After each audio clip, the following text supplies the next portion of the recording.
Our story unfolds on the Giza Plateau during the reign of King Khufu. The limestone plateau rises from the western desert, 8 kilometers southwest of the city that Egyptians will one day call Giza. In the season of Akhit, when the Nile spreads across its valley, 20,000 workers gather where nothing stood 2 decades before. They have come to finish a mountain built by human hands, its white casing already catching the dawn light as the final block is drawn toward the summit. You are standing on the western edge of the Nile Valley, approximately 15 kilometers from where the city of Cairo will one day rise, and the sand beneath your feet still holds the chill of the night that has just passed. The desert air moves across your face with a coolness that will vanish within hours, and above you the stars are fading one by one into a sky the color of pale slate. Around you, the plateau stretches empty in all directions, a limestone shelf that Khufu has chosen in place of the royal necropolis at Darsha used by his predecessor Sneferu, and the silence is broken only by the distant braying of donkeys from the riverbank settlement somewhere below the escarpment. The pale gold of early light begins to touch the untouched desert to your east, and you can feel the grit of limestone dust between your toes as you shift your weight from one foot to the other. Surveyors are already moving across the ground before you, their figures dark against the dim horizon, and each man carries a rope knotted at precise intervals measured in royal cubits. These men have walked the full extent of the plateau for many days to find exactly where the 4 corners will stand, and their voices reach you in low murmurs, discussing angles and alignments. The smoke of a single fire rises straight in the still air at the center of the plan base, and the sharp smell of burning acacia wood drifts toward you as the surveyors pace the ground with their knotted ropes, marking where the 4 corners of what will become the tallest building in the world for roughly 4,000 years were believed to one day anchor into the living rock. You watch as one surveyor kneels to drive a wooden stake into the sand, and another follows behind him with a plumb line of glazed faience that catches the first true light of dawn. The fire at the center of the planned base burns lower now, its embers glowing orange against the grey limestone, and the smoke continues to rise without wavering in the motionless air. Khufu has chosen this plateau instead of the royal necropolis at Darsha used by his predecessor Sneferu, and the reason hangs unspoken among the men who work here. The view toward the horizon, the solidity of the bedrock, the commanding presence above the river that carries the lifeblood of the kingdom northward to the sea. The coolness of desert air before sunrise wraps around your shoulders like a linen cloth, and you can see your breath faintly in the half-light as the surveyors complete their first circuit of the planned square. The ancient Egyptian name for what they build here will be Akht Chufu, meaning horizon of Khufu, and the first syllables of that name are already passing between the workers as they gather from their temporary shelters at the plateau's northern edge. You are standing at the harbor at dawn, though no water reaches this height, and around you the merchants are unloading their cargoes of tools and bread and dried fish from the donkeys that have climbed the winding path from the river. The distant braying of donkeys from the riverbank settlement continues intermittently, echoing off the low cliffs that shelter the plateau from the western desert winds. A boy no older than 10 seasons passes before you carrying a basket of flint chisels, and the pale gold of early light on untouched desert catches the sweat already forming on his brow despite the morning chill. The first limestone blocks are being dragged from nearby quarries to level the uneven ground, and you can hear the wooden sledges scraping across the sand before you see them emerge from the grey half-light. Teams of men lean into ropes as thick as your wrist, their bare feet digging for purchase in the grit of limestone dust that coats every surface of the plateau. The stone they move has lain here since before the first kings claimed the double crown, and the sharp smell of burning acacia wood mingles now with the odor of human exertion, of dust rising from disturbed ground, of the river mud that still clings to the workers' kilts from their passage through the marshlands below. You move closer to where the foundation trench will be dug, and the coolness of desert air before sunrise gives way to the warmth of bodies laboring in close quarters. Workers' children chase each other between piles of chippings, their laughter high and brief as they dart away from the adzes and leveling tools. A girl with her hair braided in the style of the Delta catches your eye for a moment before she is gone, pursuing her brother toward the surveyor's fire that now burns as embers in the growing daylight. The original side length of what rises here will be calculated at 33 meters, equivalent to 440 royal cubits, and already the stakes marking this expanse seem impossibly far apart as you walk from one to the next.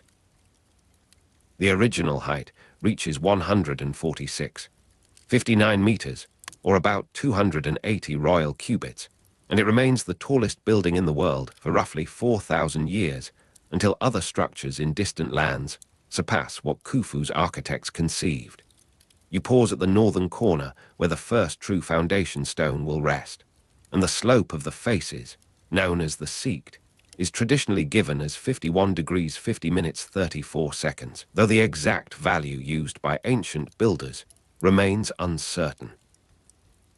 The base is aligned with remarkable precision, with less than 1,000th difference between all four sides, and the edges are closely oriented to the cardinal directions, though the exact methods ancient Egyptian surveyors used remain unknown. The pale gold of early light on untouched desert has become the harsh white of full morning, and the grit of limestone dust between your toes is now mixed with sweat that runs in thin lines down your ankles. A priest murmurs words over the first stone laid at the northern corner, and you are close enough to hear the rhythm of the invocation, though not the words themselves. He may be Imhotep's successor in the office of the royal Ka, or perhaps merely a local lector priest delegated for this preliminary ceremony, and his voice appears to carry the weight of a tradition that reaches back to the first dynastic burials at Abydos.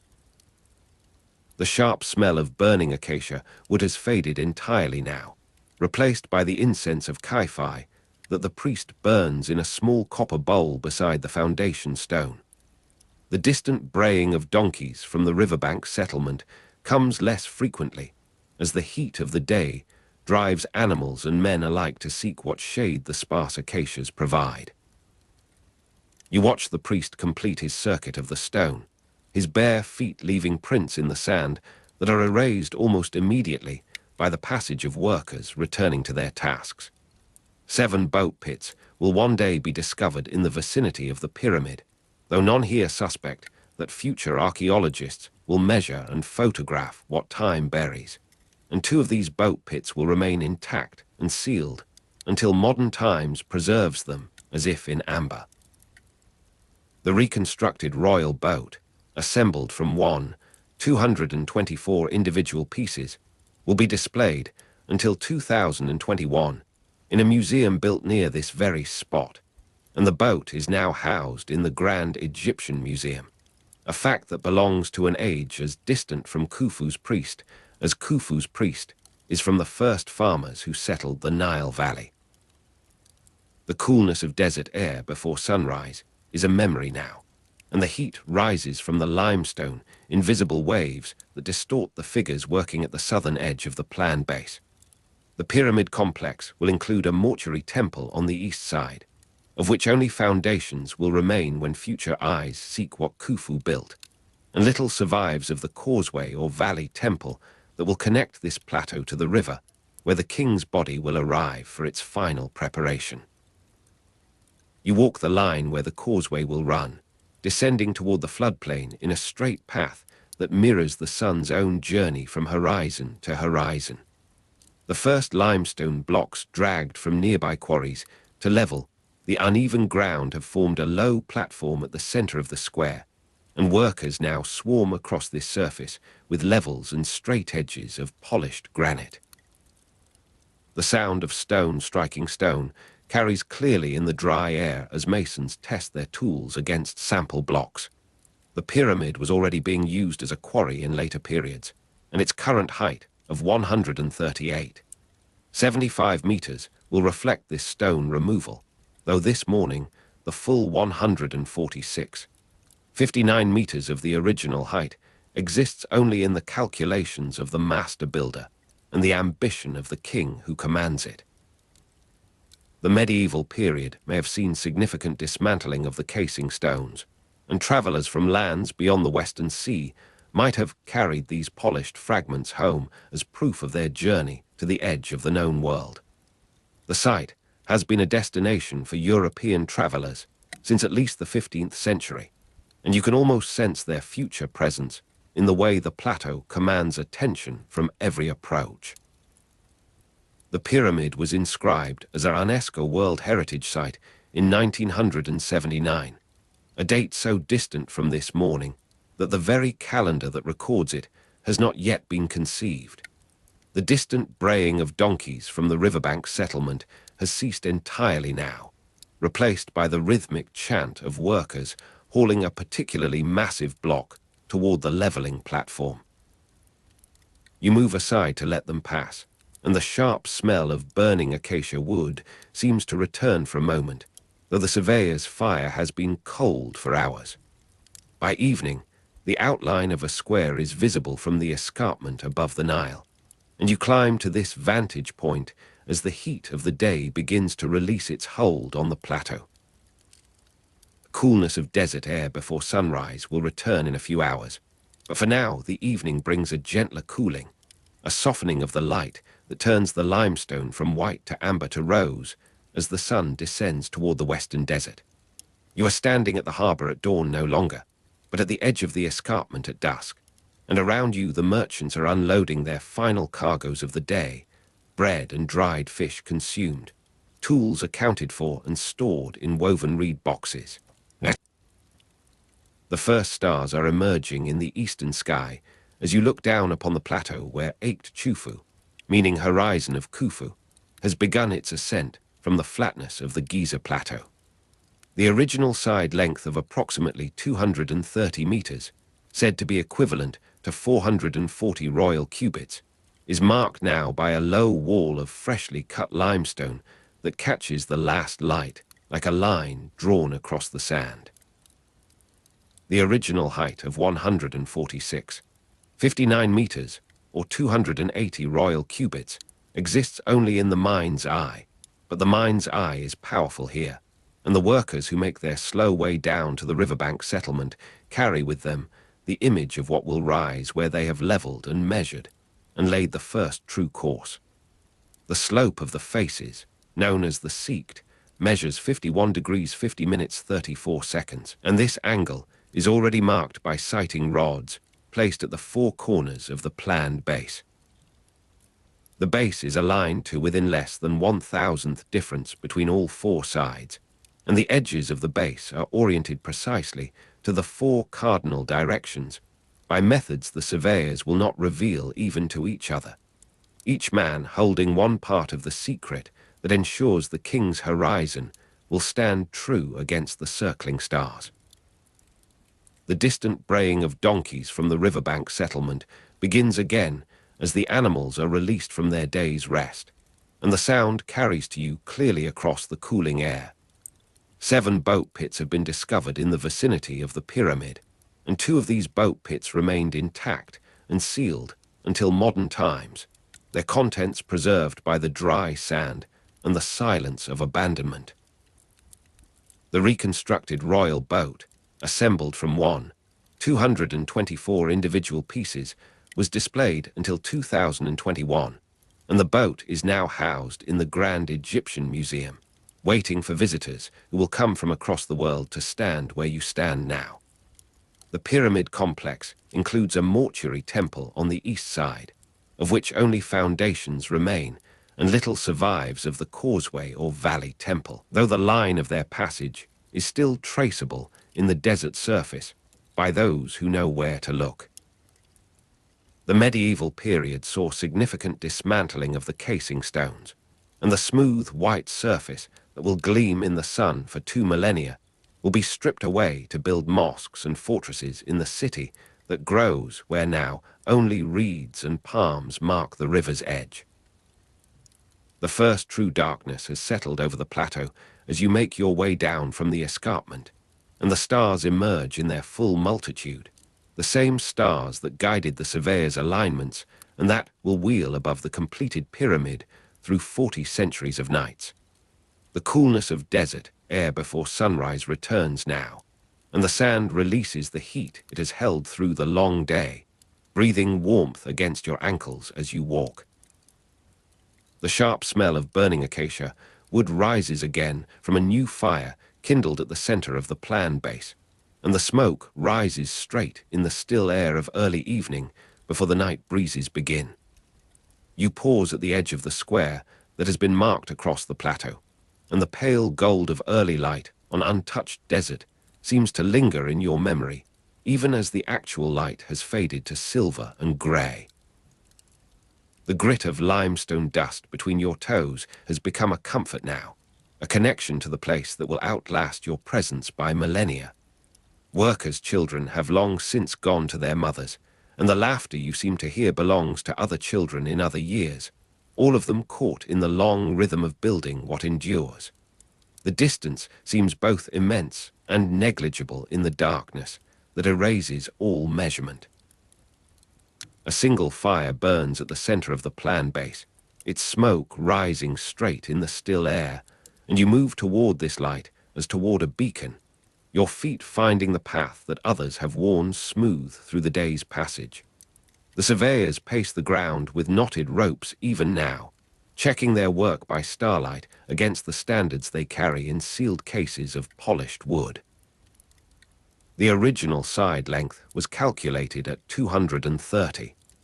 33 meters, equivalent to 440 royal cubits, and this measurement exists now in the space between their stakes, in the tension of their ropes, in the shared understanding of men who speak little as they work. The original height was 146, 59 meters, or 280 royal cubits, and this remained the tallest building in the world for roughly 4,000 years. A span that begins with this night, and these stars, and this fire burning at the center of what will become the horizon of a king. The pale gold of early light on untouched desert belongs to another day, and the grit of limestone dust between your toes is soft now, softened by the darkness and the cooling and the long hours of standing still to watch what rises slowly from the flatness of the plateau. The sharp smell of burning acacia wood has faded to ember scent, and the smoke that rises from these embers rises less straight now as the first hint of night breeze stirs from the direction of the river. The priest who murmured words over the first stone laid at the northern corner has returned to his shelter, and his place is taken by a watchman who sits with his back against the foundation stone, his club across his knees, his eyes moving across the darkness in slow arcs. By evening, the outline of a square was visible from the escarpment above the Nile, and now that square exists only in the memory of those who saw it, in the stakes that remain in the ground, in the subtle difference between leveled sand and untouched desert that the watchman's feet know even when his eyes cannot see. The coolness of desert air before sunrise deepens toward the cold of midnight, and the sand holds the night's chill more completely now, releasing it against your skin as you stand motionless at the fire's edge. You move away from the fire toward the eastern edge of the planned base, where the mortuary temple will one day stand, of which only foundations will remain when the centuries have passed. The pyramid complex includes this mortuary temple on the east side, and little survives of the causeway or valley temple, though in the darkness you can trace the line of their future passage across the sand as if it were already carved there by intention. The distant braying of donkeys from the riverbank settlement does not come again, and the silence is complete now, a silence that seems to press against your ears with a weight of its own. The pale gold of early light on untouched desert will return in a few hours, But for now, the darkness holds the plateau in a gentleness that feels almost like water, like the river that flows unseen beyond the escarpment's edge. The sharp smell of burning acacia wood has become the faintest trace, a memory of scent that lingers in your clothing and your hair, and the smoke rises invisibly now, warmed by embers that glow like distant stars fallen to earth.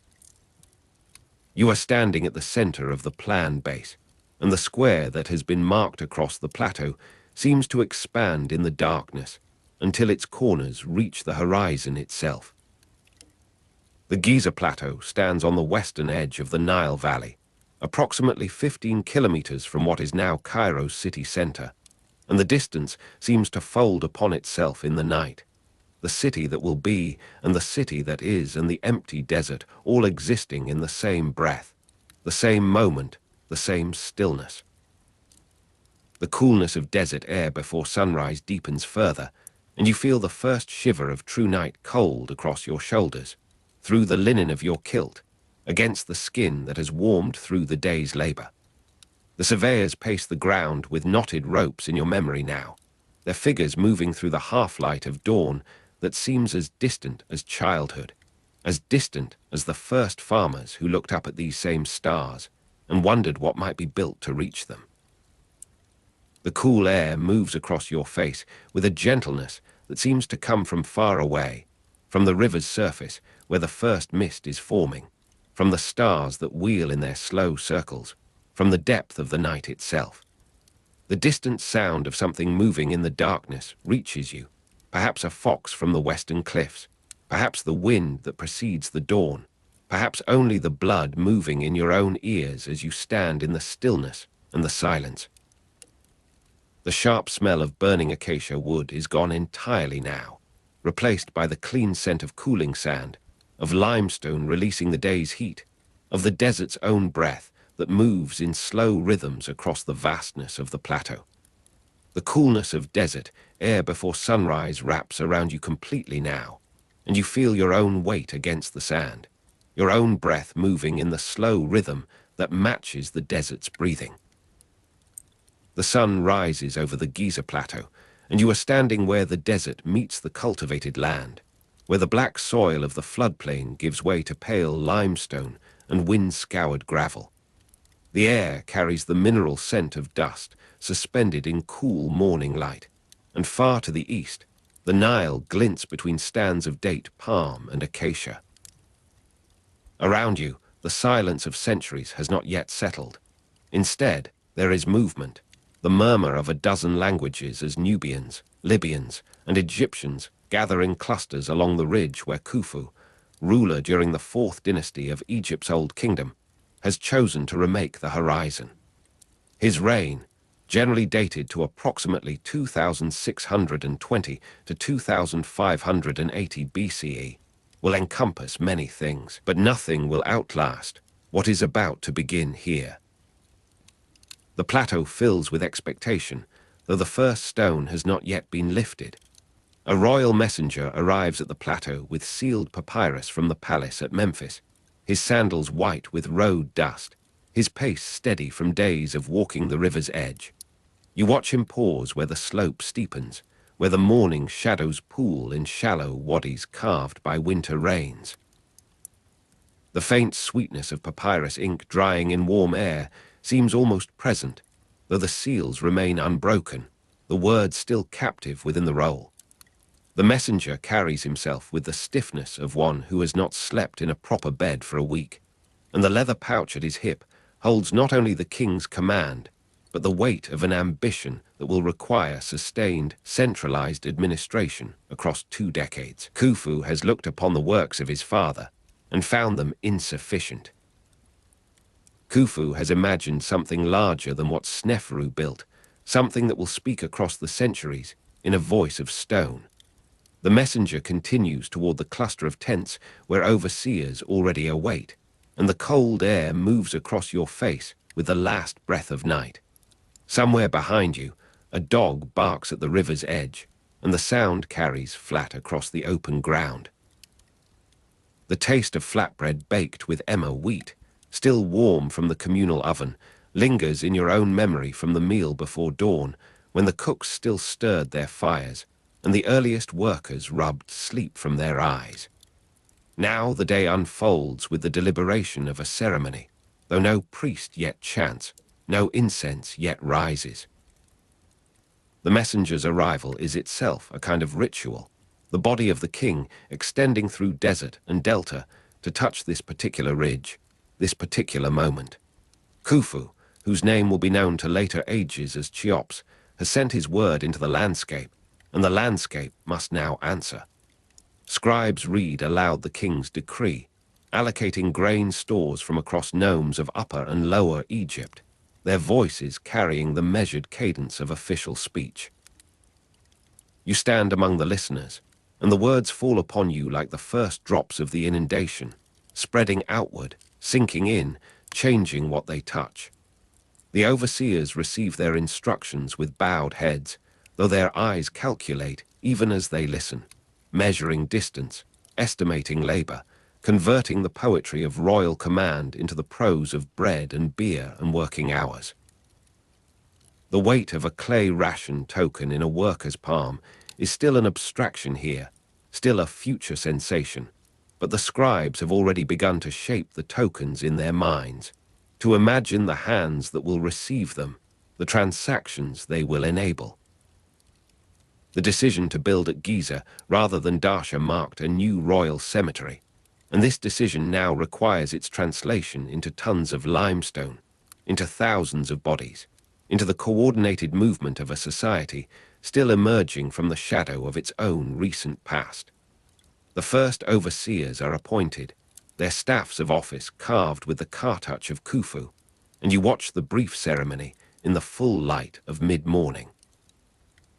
The staffs are acacia wood, polished smooth and darkened with oil, and the hieroglyphs cut into their surfaces catch the sun with the sharpness of new blades. Each overseer receives his staff with both hands, then raises it in a gesture that is part salute, part oath, the wood rising and falling with a sound like a bird settling into reeds. The crack of a wooden staff against a limestone block to signal a work gang is not yet heard upon this plateau, but it exists already in the imagination of those who hold these instruments, in the structure of days that will organize themselves around such signals. Khufu's father Sneferu built at least 3 pyramids, including the bent pyramid at Darsha, and the memory of those constructions informs every gesture here, every calculation, every whispered comparison between what was and what will be. The plateau stretches north and south, and you walk its length as the morning warms, feeling the uneven ground through the soles of your sandals. The limestone here is not uniform. It rises in shelves and falls away in broken slopes, and the architects have already paced these irregularities, already traced in their minds the geometry that will impose itself upon this disorder. The Great Pyramid represents a significant expansion in scale compared to earlier pyramids, and this expansion requires not merely more stone, but more of everything. More bread, more water, more hands, more years, more faith in the continuity of purpose across the span of a human generation. The overseers with their new staffs gather in groups, pointing, gesturing, arguing in low voices that carry no further than the wind allows. The gathering of Nubians, Libyans, and Egyptians will increase as the project grows, but already the plateau holds a babel of accents, of dialects, of the various Egyptian tongues that distinguish the delta from the valley from the southern reaches where the cataracts begin. A census of available labor is taken as the inundation approaches, when field work halts, and you observe the scribes moving through the temporary camp with their tablets and their reed pens. The construction occurs within a society where labor service is a form of tax payment, and this fundamental fact shapes every interaction, every negotiation between those who record and those who are recorded. The fellahin who will leave their fields to drag stone are not slaves in the later sense that Greek imagination will impose upon this world. They are subjects fulfilling an obligation that binds them to the king, and through the king, to the gods who ensure the Nile's return, the sun's rising, the cycle of seed and harvest. The scribes note names, villages, skills, the number of able-bodied men in each household, and their tablets fill with the particularity of individual lives, even as those lives are absorbed into the abstraction of labor units, of man-days, of the vast arithmetic of state. The air grows heavier as the day advances, and you seek the shade of a sail stretched between poles, where water-sellers rest with their skins. The workforce will be organized into named gangs and files, rotating groups, and this organization too must be invented, tested, adjusted in the months before the first stone rises. Some work gangs bore names such as Friends of Khufu and Drunkards of Menkora, and these names, though some belong to a later age, suggest the character of a workforce that understood itself not as anonymous mass, but as constituted communities, identities forged in shared labor and shared pride. Graffiti inside the relieving chambers will record these gang names, though the chambers themselves do not yet exist, are still mathematics and aspiration rather than enclosed space. Boat crews are requisitioned from river towns to move stone when the flood peaks, and the word travels downriver with the speed of such news, carried by runners, by fishermen, by the ordinary commerce of rumor that attends all great undertakings. You imagine the river as it will be in months to come, the brown water spreading across the black land, the canals filling, the currents slowing to a vast placidity that will allow the heaviest cargoes to move with relative ease. The limestone of Tura, fine and white, waits on the eastern bank, and the boats that will carry it must be ready, their crews trained, their routes established through the maze of channels that the flood creates and destroys each year. Papyrus fragments discovered in 2013 at Wadi al-Jarf provide contemporary documentation of such operations, though the men who will produce them have not yet been born, and the harbor where they will write their logs is itself still a plan in the mind of harbor builders. The papyri are designated as Papyrus Jarf R&B, and they offer the first internal picture of early Old Kingdom administration. But this knowledge belongs to a future archaeology, to the patient excavation of centuries yet to come.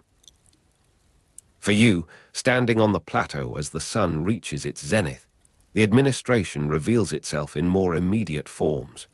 The scribe who pauses to sharpen his pen, the overseer who tests the weight of his new staff against his palm, the messenger who now sleeps in the shade of his own small tent, his duty discharged for the moment, his body claiming the rest it has earned.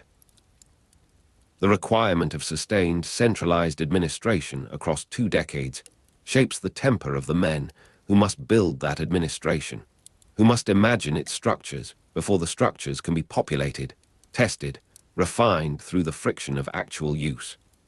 The architect's model, small enough to carry, is shown to priests for ritual approval, and you are present in the dim interior of the temporary shrine where this examination takes place. The model is carved from wood and painted with the colors that will later be applied to the full-scale structure. White for the limestone facing, gold for the capstone that will catch the first and last light of each day. The priests move around it with the deliberate pace of men who understand that their approval is not merely ceremonial but cosmological, that the shape of this building must conform to the shape of the world as the gods have established it. They measure, they compare, they consult texts whose authority derives from their own antiquity, and the architect stands with the patience of one who has rehearsed this moment many times in his own mind. The model represents the pyramid as it will exist in completion, though completion is decades away, and the gap between this small perfection and the eventual reality yawns with all the uncertainty of any human undertaking. The murmur of languages reaches even here, through the woven walls of the shrine, a reminder that the sacred and the practical interpenetrate in this society, as in few others. The priests complete their examination, their murmured consultations, and the architect receives their approval with a gesture that mingles relief with the consciousness of greater trials to come. The model will be stored, consulted, perhaps modified as the construction proceeds and the challenges of scale reveal themselves. The king's command must be executed by men who eat, who sleep, who ache in their muscles and dream in their darkness. Word spreads southward that the king will outbuild his father, and the plateau fills with expectation, though the expectation is not uniform, not simple. You walk among the workers as they eat, as they rest from the preliminary tasks of clearing and leveling, and you hear in their conversations the range of human response to great events. Excitement, resignation, calculation, fear, the hope for advancement, the memory of other projects, other kings, other plateaus where ambition foundered or triumphed. Skilled workers received rations of grain, beer, and meat, and this differential in compensation reflects the hierarchy of the workforce, the distinction between those who drag and those who direct, those who measure and those who cut, those who carve the fine reliefs and those who move the rough blocks into position. The afternoon light lengthens across the plateau, and you find yourself at the northern edge, where the ground falls away more steeply, and the desert begins its unbroken extension toward the delta and the sea. Yet there is also a sense of inevitability, of convergence, as if the plateau has been waiting for this particular king, this particular command, this particular expansion of scale that will transform it from ridge to monument, from geology to history. The sound is sharp, functional, devoid of musical quality, yet it carries across the open ground with a clarity that seems almost intended, almost designed to mark the acoustic space of the plateau as the pyramid will later mark its visual space. You turn toward the sound, and the movement of your body in the cooling air reminds you of your own presence here, your own participation in this witnessing. The overseers with their staffs of office carved with the cartouch of Khufu are learning to use them, learning the gestures of authority that will organize thousands of working lives into coherent, directed effort. Khufu, whose reign is generally dated to approximately 2620 to 2580 BCE, will not see the completion of what he begins, but the beginning itself is a form of completion, the command a kind of creation.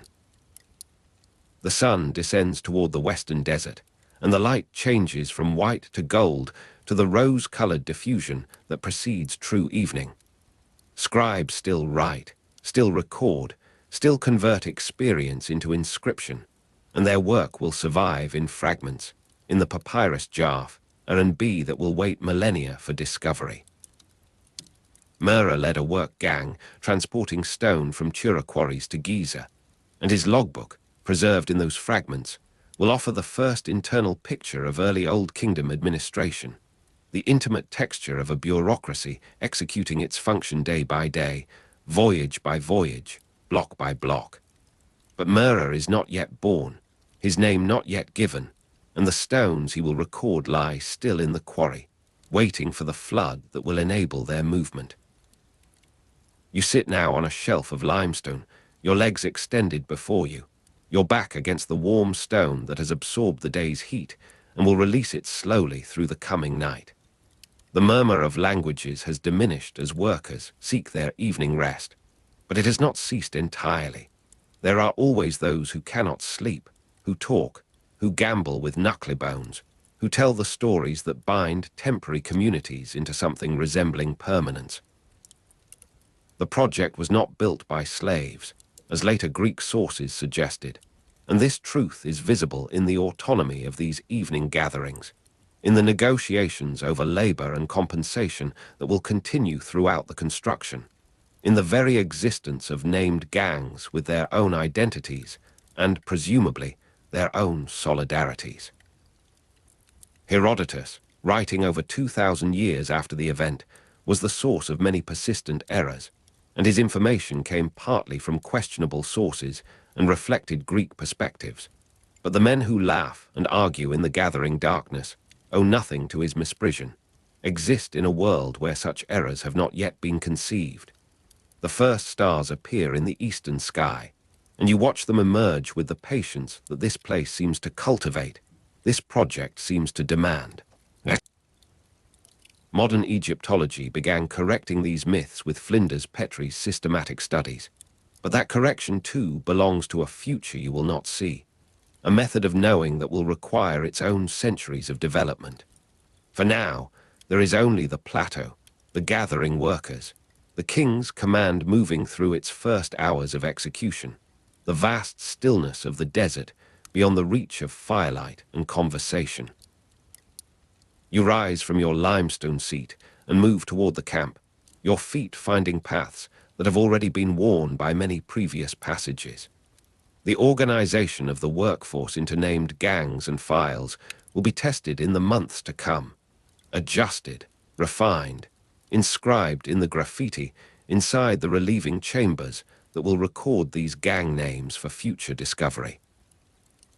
But the chambers themselves must first be built, the stones first raised, the geometry first established in 3 dimensions upon this uneven ground. The night deepens around the plateau, and you find a place among the sleeping workers, wrapping yourself in the rough wool of your cloak.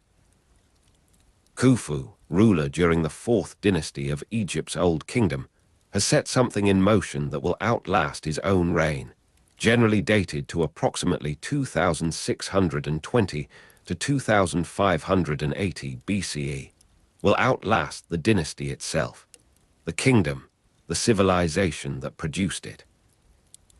The requirement of sustained centralized administration across 2 decades will fold into centuries, the centuries into millennia, until the moment when papyrus fragments discovered in 2013 at Wadi al-Jarf provide contemporary documentation, when Mera's logbook becomes readable again, when the first internal picture of early Old Kingdom administration emerges from the preservative darkness of sealed storage. Sleep comes slowly, as it does in unfamiliar places, among unfamiliar companions. The murmur of languages has become the murmur of dreams, the border between waking and sleeping porous and uncertain. You drift in the space between, aware of the plateau's presence around you, the weight of its future pressing against the present moment like water against a dike. The architect's model, small enough to carry, exists somewhere in this darkness, guarded, consulted, a miniature of what will be, a promise made in wood and paint, and the architect's patient vision. The stars wheel overhead, and you are standing at the harbor at dawn, though this harbor is not yet built, this dawn not yet arrived.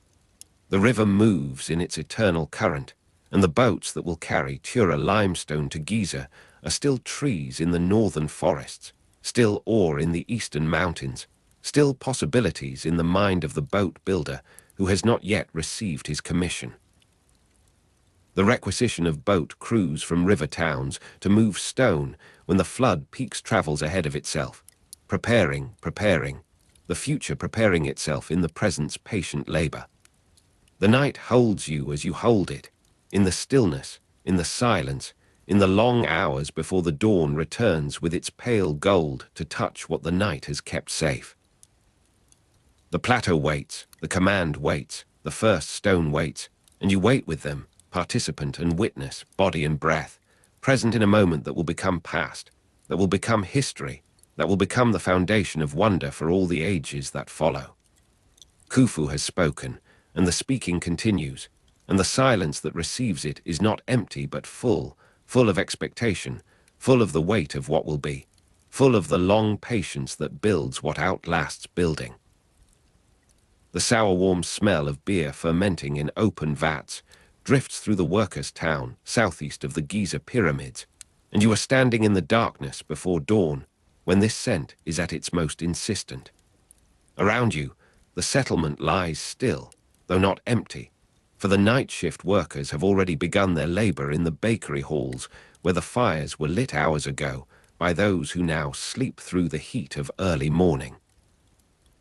Mark Lehner, who would lead the archaeological excavation of this workers' town many thousands of years later, would come to understand the scale of what these unseen hands accomplished in darkness, the systematic production that sustained one of the ancient world's most ambitious projects. You move through narrow lanes between mud brick structures, and the smoke of dried dung fires, bitter and persistent, hangs in the cool air like a second atmosphere, a blanket laid over the sleeping forms of those who will rise when the sun grows cruel. The particular density of bread steam in cool morning air gathers in the low spaces between buildings, and you find yourself approaching the largest of the bakery facilities, where women knead dough in long troughs, their arms white with flour to the elbow. These are not the decorated scenes of palace bakeries, not the refined productions of temple ritual, but something more urgent and more constant, the daily manufacture of sustenance for thousands. The soft thud of dough being folded and turned over and over establishes a rhythm that seems to precede thought, that seems to exist in the body before it exists in intention. You watch a woman pause to push a strand of hair behind her ear with her forearm, leaving a streak of white across her temple, and then she returns to the mass before her, the living substance that will feed the quarrymen and the haulers and the overseers who direct them. The bakery could produce thousands of loaves daily, and this figure, which Mark Lehner would verify through careful excavation, begins to take on meaning in the steam and the repetitive motion, in the endurance of these arms that rise and fall in the half-light. The coarse texture of barley grain between millstones produces a sound like distant rain, a continuous abrasion that fills the spaces between the thuds of dough. You move closer to where two women work a rotary quern, their bodies swaying in opposed rhythm, and the grain is transformed beneath their pressure into something finer, something that will dissolve in water and yeast and time into the staff of life. The settlement contained extensive bakery and brewery facilities, and you are beginning to understand how inseparable these two productions were, how the bread and the beer formed a single system of nourishment that sustained the population through days of crushing labor. The women do not speak as you pass, or if they do, their words are swallowed by the machinery of their task, by the ancient choreography of fuel and water and grain that repeats without variation and without complaint.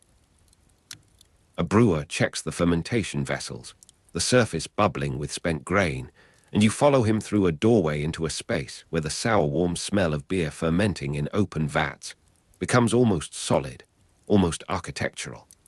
He is an older man, his shoulders rounded from years of lifting and carrying, and he moves among the vessels with the familiarity of one who has learned to read their progress through sight and smell and sound alone.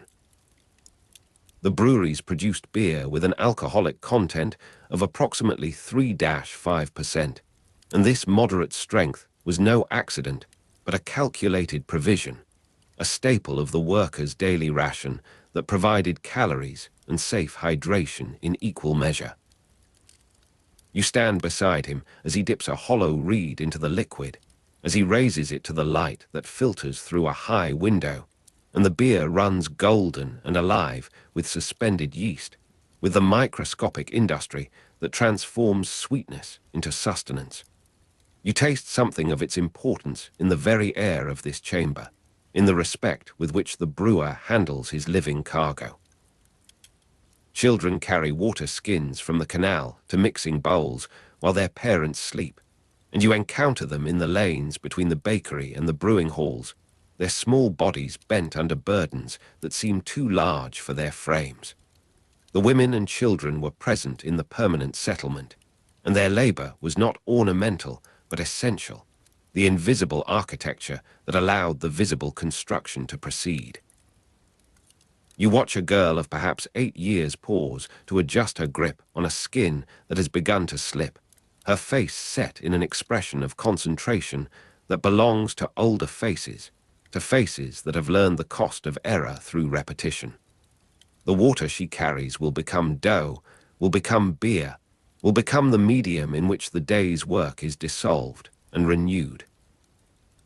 The settlement southeast of the Giza pyramids depended on this circulation, on this constant movement of substance from one form to another, from canal to bowl to body to labor, and back again.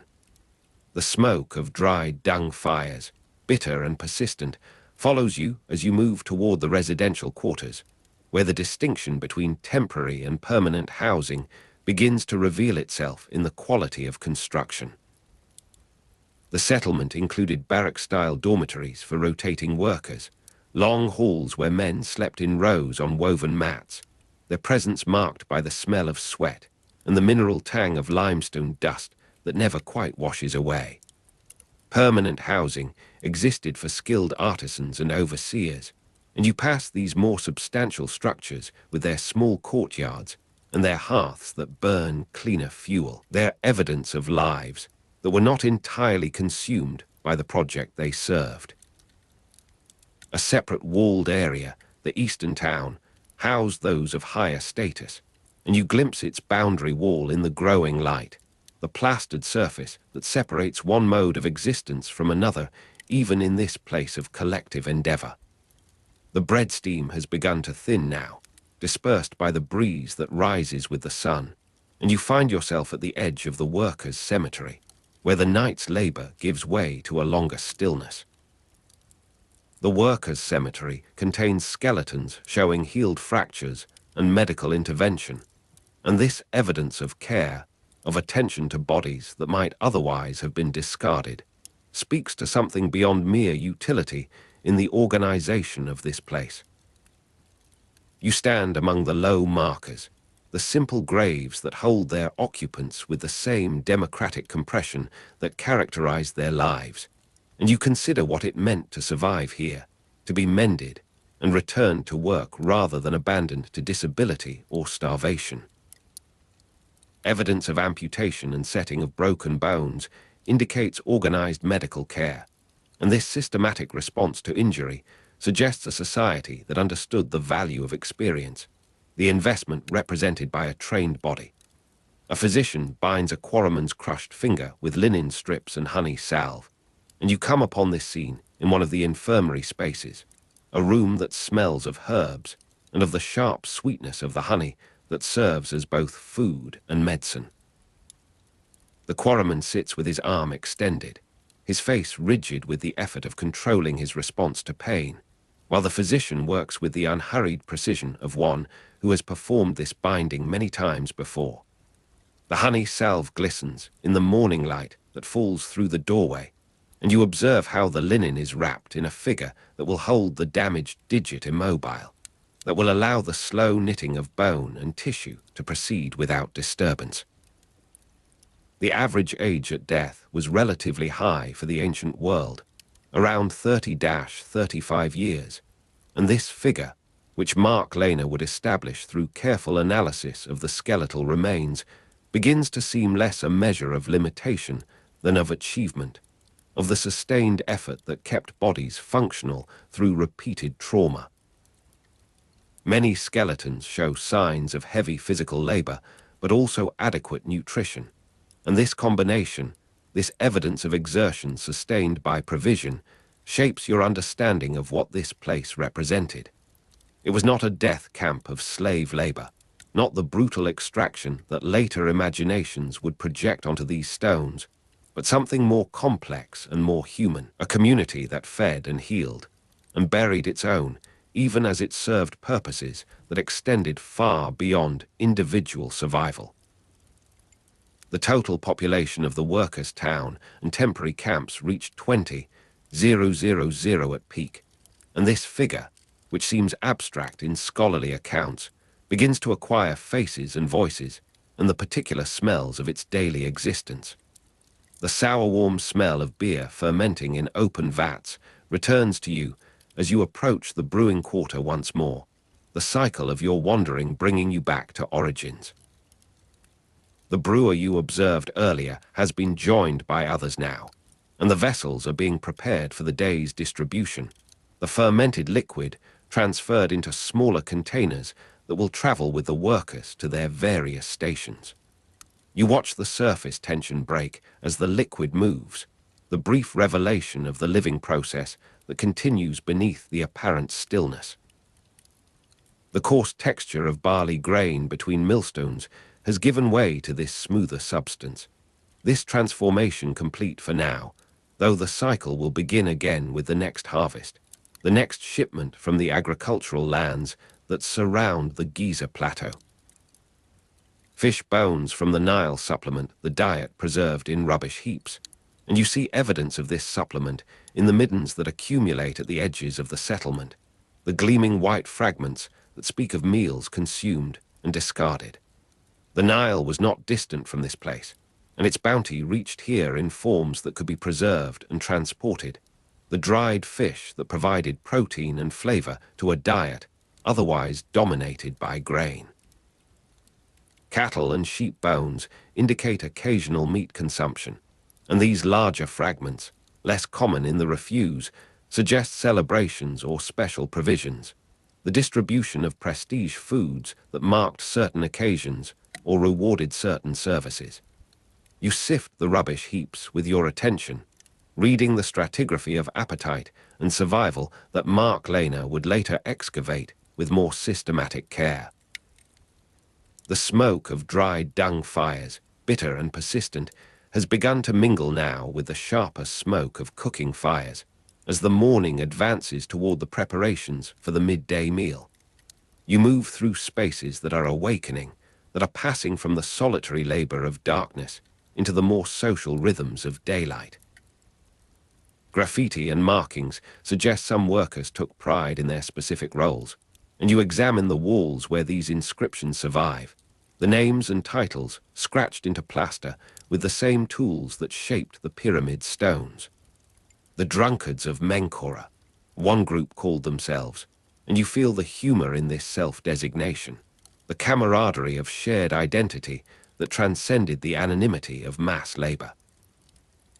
These marks were not the desperate protests of oppression, but the signatures of presence, the insistence that individual lives had passed through this place and left their trace.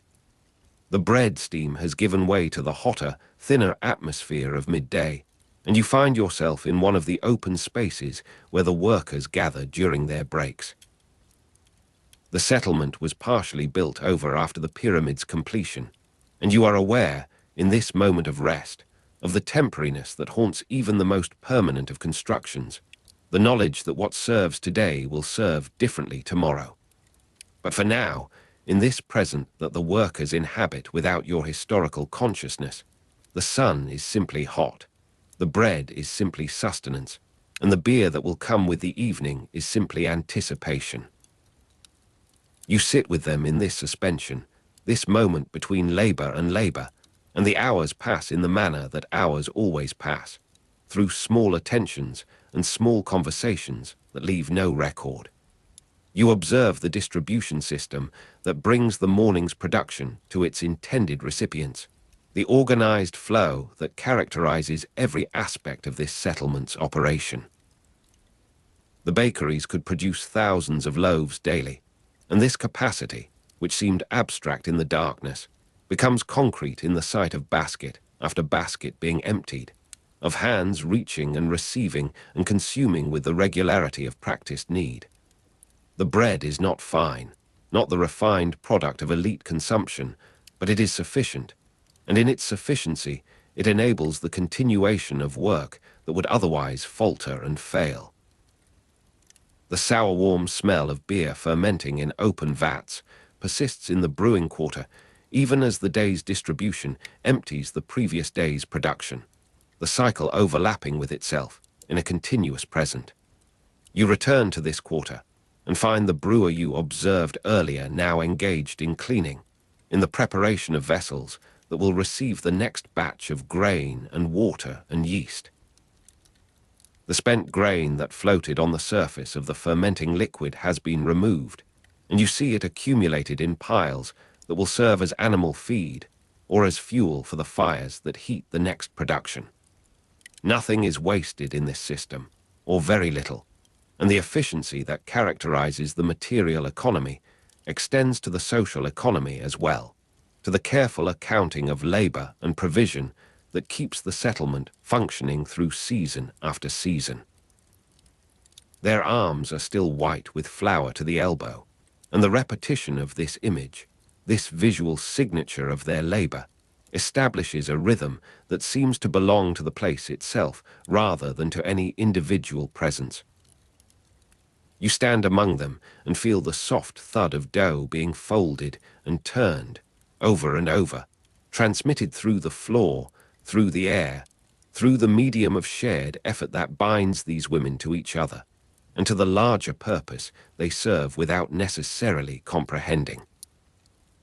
You move through the settlement and observe the patterns of rest and preparation, the bodies that lie in shade during the hours of greatest sun, the gradual awakening that precedes the return to the quarry and the ramp and the placement of stone upon stone.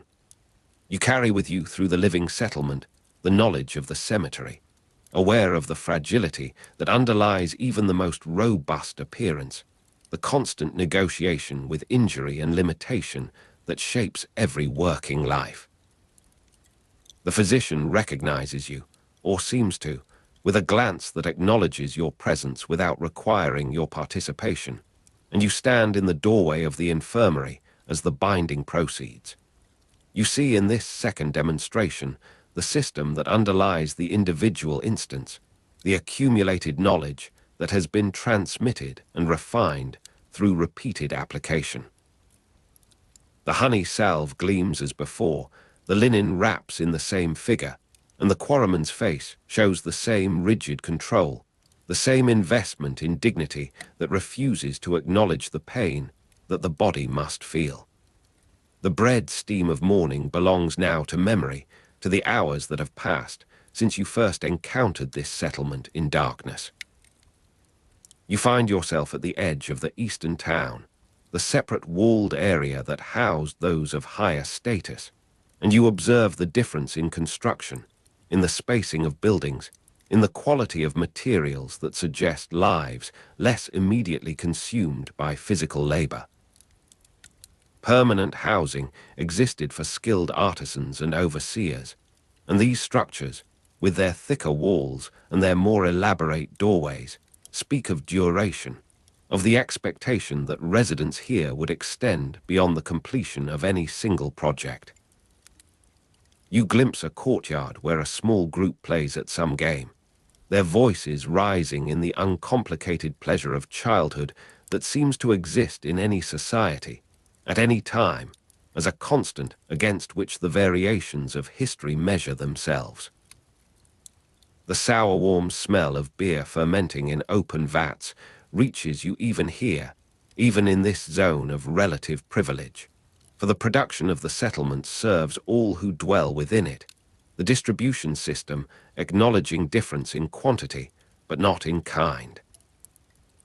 You move along the wall that separates the eastern town from the larger settlement, and you consider what this boundary meant to those who lived with it daily, whether it was experienced as oppression or simply as fact, as the natural order of things that required no more questioning than the rising of the sun or the flooding of the Nile. You wonder if the graffiti marks of distinction, those self-identifications of the drunkards of Menkora, represented a form of resistance to anonymity or simply a form of play, the amusement of naming in a world that assigned function. You find yourself in one of the open spaces where workers gather, where the knuckly bones are cast and retrieved, where the beer that has fermented for days is consumed in the hours of its optimal flavor. At evening, workers gather in open spaces, gambling with knuckly bones and sharing beer, and you observe this gathering with the same attention you brought to the labor that preceded it, recognizing in these moments of apparent idleness the same systematic quality that characterized the work. The beer is distributed, the games proceed according to understood rules, and the settlement maintains its coherence even in relaxation, perhaps especially in relaxation, when the discipline of necessity loosens and the softer bonds of choice assert themselves. The smoke of dried dung fires, bitter and persistent, rises again as the evening cools, The fires relit for cooking and for warmth against the desert night that will follow the desert day. You sit with a group of workers and share their beer, the liquid that has accompanied you through your wandering, now entering your own body, connecting you to this place in the most direct of ways. You taste in its moderate sourness the practicality of this provision, the understanding that labor requires more than mere command, requires sustenance and satisfaction, and the small pleasures that enable the endurance of difficulty. The men around you talk of the day's work, of stones that fitted well and stones that required adjustment, of the overseer who was reasonable and the one who was not, and their conversation is like conversation anywhere, concerned with the immediate and the particular, with the texture of lived experience. The coarse texture of barley grain between millstones belongs now to tomorrow, to the preparation that will begin again in darkness while these men sleep.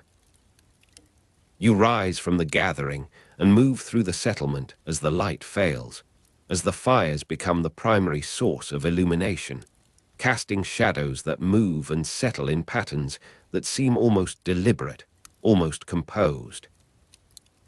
The settlement included barrack-style dormitories for rotating workers, and you pass these long halls where men are already settling onto their mats, their bodies exhausted into stillness, their breathing establishing the rhythm that will sustain them through the hours of darkness. The settlement southeast of the Giza pyramids has begun to seem less a historical location than a condition, a mode of existence that persists in different forms across the transformations of time.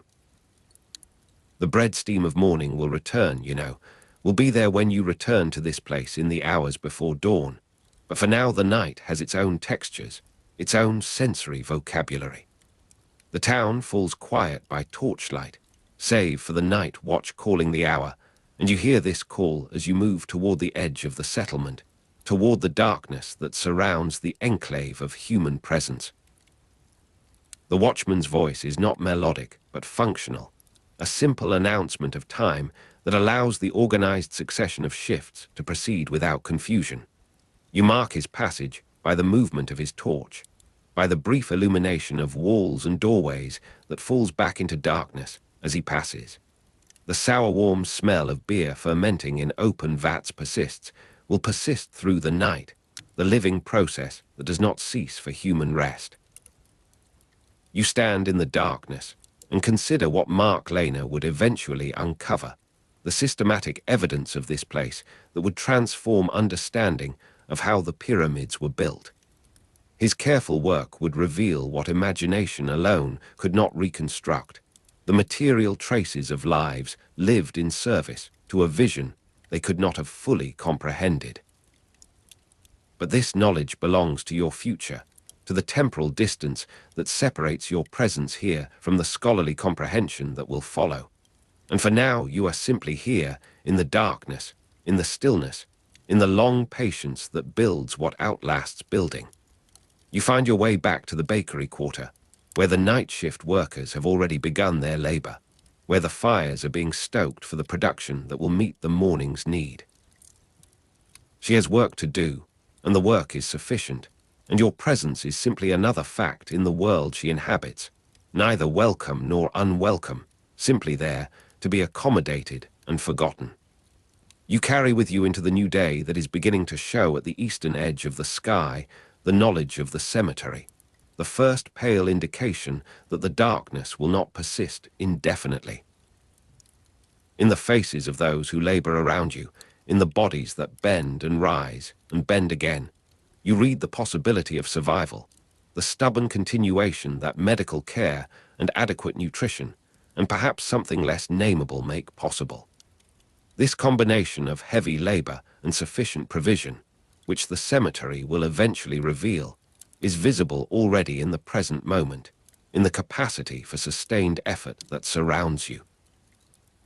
But for now the steam rises, the dough thuds, the beer ferments in its vessels, and the workers' town southeast of the Giza pyramids continues its existence in the present tense of your attention, in the sustained regard that is all that remains of what was once immediate and complete.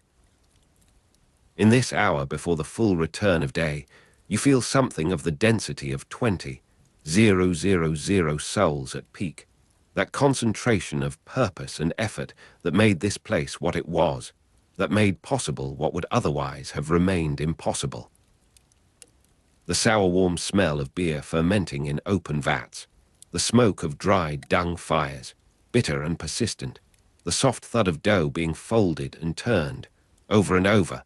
These sensory anchors have carried you through the hours of darkness, and now accompany you into the pale gold that you are standing at the river's edge, as the first light reveals the white cliff face at Tura, where men already swing their pounders in rhythms established generations before your birth.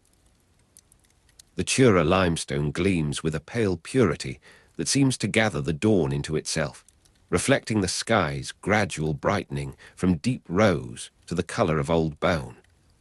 Around you, the merchants are unloading their cargoes from boats that have crossed the widening river during the cooler hours of night, their voices low and unhurried, their movements deliberate in the half-light that still clings to the water. The cold air moves across your face, carrying with it the copper-blood smell of wet stone dust in the lungs of the men who have worked through the darkness. You feel the grit of limestone powder in the hair and eyebrows of a young laborer who passes close by, his skin pale with accumulated dust, his eyes reddened from the fine particles that no binding cloth can fully exclude.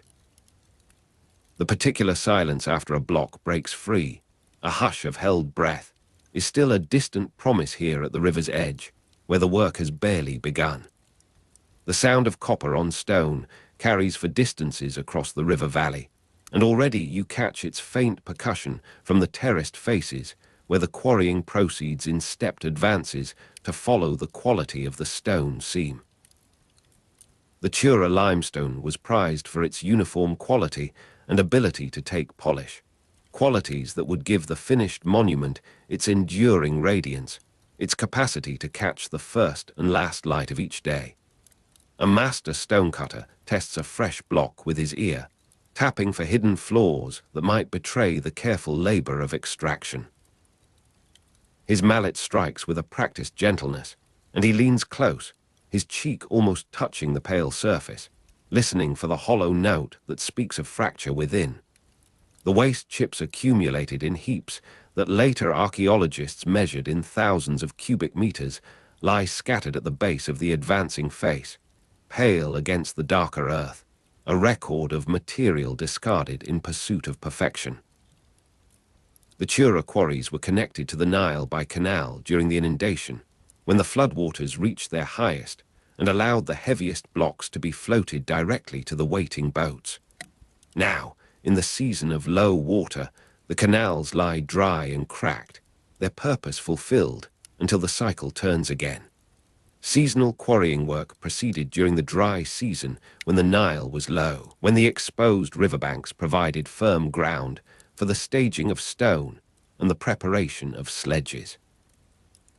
The sun climbs higher, and the white cliff face at Tura becomes almost unbearably bright, reflecting heat as well as light into the eyes of the laborers. You move into the partial shelter of a worked niche, where the sudden coolness of shade at midday offers respite from the mounting intensity of the day. The texture of the limestone here is smooth where tools have passed, rough where the stone has been left in its natural state, a contrast that speaks of human intention imposed upon geological time. The ringing crack of dolerite on granite, felt in the teeth, is not present here at Tura, where the softer limestone yields to copper and wood, but you carry the memory of that harder sound from your passage through the night, a vibration that seemed to travel through the very ground beneath your feet. The marking priest daubs the quarry sign in red ochre before the block is moved, his brush leaving a bold symbol that will guide the stone to its destined place in the rising structure. Each block was marked with guiding lines and sometimes gang names before transport, a system of identification that allowed the vast enterprise to proceed with coherence across years and decades. The priest's movements are slow and deliberate, his concentration absolute, for an error in marking might send a block to the wrong location, disrupting the careful calculations of the architects. The red pigment stands vivid against the pale stone, a color that will fade only slightly by the time the block reaches its final position, a silent signature of its origin. Quarry supervisors recorded output on wooden tablets and papyrus scraps, noting the day's yield, the condition of the stone, the progress of the faces, the accumulated labor that will be rendered unto the royal account. Men drag the finished block to the waiting sledge, their breath visible in early morning cold, though the sun has now risen well above the horizon and the day promises heat. The wooden runners have been greased with fat to reduce friction, and the ropes that bind the block are of woven palm fiber, strong yet yielding. The block size is varied, with averages around 5 tons for core masonry, a weight that demanded coordination of many hands, many shoulders, many moments of shared effort. The particular silence after a block breaks free gives way here to the grunted rhythm of hauling, the creak of wood against wood, the soft crunch of sand beneath the runners. The Nile flows past, brown and deliberate, carrying on its surface the reflected light of the ascending sun in shattered fragments that shift and reform with the current. The main building material was locally available limestone from the Giza Plateau itself, but the outer casing consisted of fine white Tura limestone from quarries east across the Nile, a distinction that determined the organization of labor across 2 distinct landscapes. The boats that will carry these blocks must wait for the proper level of water, the proper coordination of wind and current, the proper moment in the larger rhythm of the river's annual cycle. The heat intensifies, and the quarry falls silent at noon, when even the shadows shrink to nothing beneath the sun. You find yourself in a narrow passage between 2 worked faces, where the stone retains something of the night's coolness, where the air moves barely enough to sustain breath. The copper-blood smell of wet stone dust seems to concentrate here in the stillness, mingling with the sharper scent of human exertion, the salt of evaporated sweat.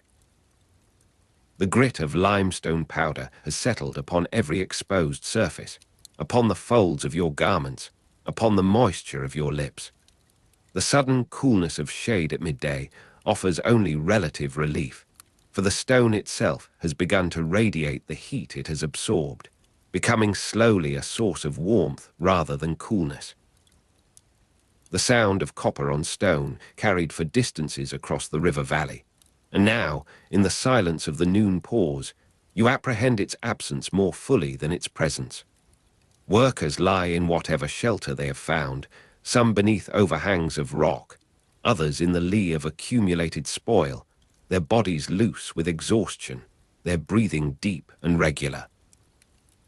Quarry supervisors recorded output on wooden tablets and papyrus scraps even in this pause, their calculations continuing while the hammers rested, the endless accounting that sustained the enterprise. The afternoon brings a resumption of activity, though the rhythm has altered, the pace slowed by the accumulated weight of the day's exertion. You are standing at the river's edge once more, watching the loading of blocks that have passed inspection, that bear their red markings, that await the water's rise to begin their journey westward. The light begins to shift toward the amber and rose of late afternoon, and the white cliff face at Tura takes on a warmth it did not possess in the harshness of noon. The particular silence after a block breaks free comes more frequently now, as the cooler hours invite renewed effort, as the day's end approaches with its own demands for completion. You feel the vibration through your feet as another block yields to the combined pressure of wooden wedges soaked to expand, the ancient technique that allowed limestone to be separated from its bed with something approaching precision. The ringing crack of dolerite on granite remains absent here, but you carry it with you as a memory of harder stone, of more distant quarries, of labor even more exacting than what surrounds you. The Nile has begun to darken, its surface shifting from brown to bronze to the color of old copper as the sun descends toward the western cliffs. Granite was used for specific interior chambers and the sarcophagus, a harder stone that demanded different techniques, different tools, different arrangements of human effort. The granite came from quarries near Aswan, over 800 kilometers south of Giza, a distance that would occupy months in the traveling, that would bind the southernmost reaches of the kingdom to its northern monument in chains of stone and labor. The evening air carries a softness that the day did not possess, and the copper-blood smell of wet stone dust seems to dissipate, replaced by the cooler scents of the river, the vegetation along its banks, the distant promise of night. The Tura limestone gleams now with a subdued radiance, the white stone reflecting the declining light rather than the full force of the sun. You find yourself moving with the current of workers who are leaving the quarry faces, their day's labor complete, their bodies moving with the looseness of exhaustion. The grit of limestone powder in the hair and eyebrows will not be fully removed, will become part of their permanent texture, a mark of occupation that water alone cannot cleanse. The stars begin to emerge in the darkening vault above, and the sound of copper on stone gives way to other sounds, to the murmur of voices in settlement and camp, to the movement of animals, to the eternal whisper of the river itself. The particular silence after a block breaks free seems to expand in the darkness, to become not merely a moment but a condition, a quality of the night itself. The sudden coolness of shade at midday has given way to a more general coolness, the night's embrace that will deepen toward the hours before dawn. The river flows past, carrying upon its surface the reflections of emerging stars, fragments of light that shift and dissolve with the current's movement. The outer casing consisted of fine white Tura limestone from quarries east across the Nile, and you understand now that this crossing, this daily negotiation of the river's width, was itself a kind of labor, a kind of commitment that bound the quarries to the monument with bonds of repeated effort. The ringing crack of dolerite on granite draws you southward in imagination, across the 800 kilometers that separate Tura from Aswan, from ancient Sunu, from Egypt's southernmost city, and a major trading center.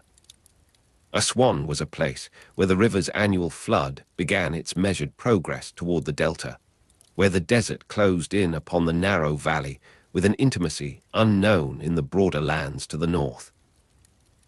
The granite quarries at Aswan remain visible today, with unfinished obelisks still in situ, monuments to intention interrupted, to purposes that outlasted the hands that conceived them. In the darkness of the southern quarry, you are standing among men who work through the cooler months far from their families, their presence here determined by the season's demands, by the king's requirements, by the larger currents of obligation and opportunity that moved through the kingdom. The granite ceiling slabs of the king's chamber weigh up to 40 tons each, masses of stone that would require the most careful extraction, the most exacting preparation, the most arduous transport. A block the size of a modest house is freed from its bed to become a ceiling for the king's chamber, and the particular silence after a block breaks free must here be prolonged, sustained, filled with the apprehension of what such a mass might do if it moved uncontrolled. Dolerite pounder stones were used to fracture granite from the bedrock, tools of concentrated hardness that transmitted the laborer's force into the resistant stone with devastating efficiency. The copper-blood smell of wet stone dust would here be different, sharper, more metallic, for granite yielded differently than limestone, its fracture surfaces gleaming with crystalline facets that caught whatever light was available. Copper chisels and saws, possibly with abrasive sand, shaped the blocks, a technology that pushed the available materials to their limits, that demanded constant renewal of edges, constant attention to the point of contact between tool and stone. Limestone was cut using copper chisels and wooden wedges soaked to expand, but granite required more, demanded more, extracted more from those who worked it.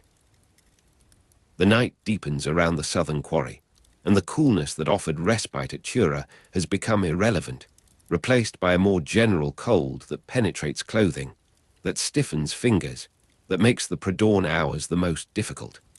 The grit of limestone powder would be replaced here by harder particles, by the dust of feldspar and quartz and mica, by the mineral constituents of granite ground fine by repeated impact.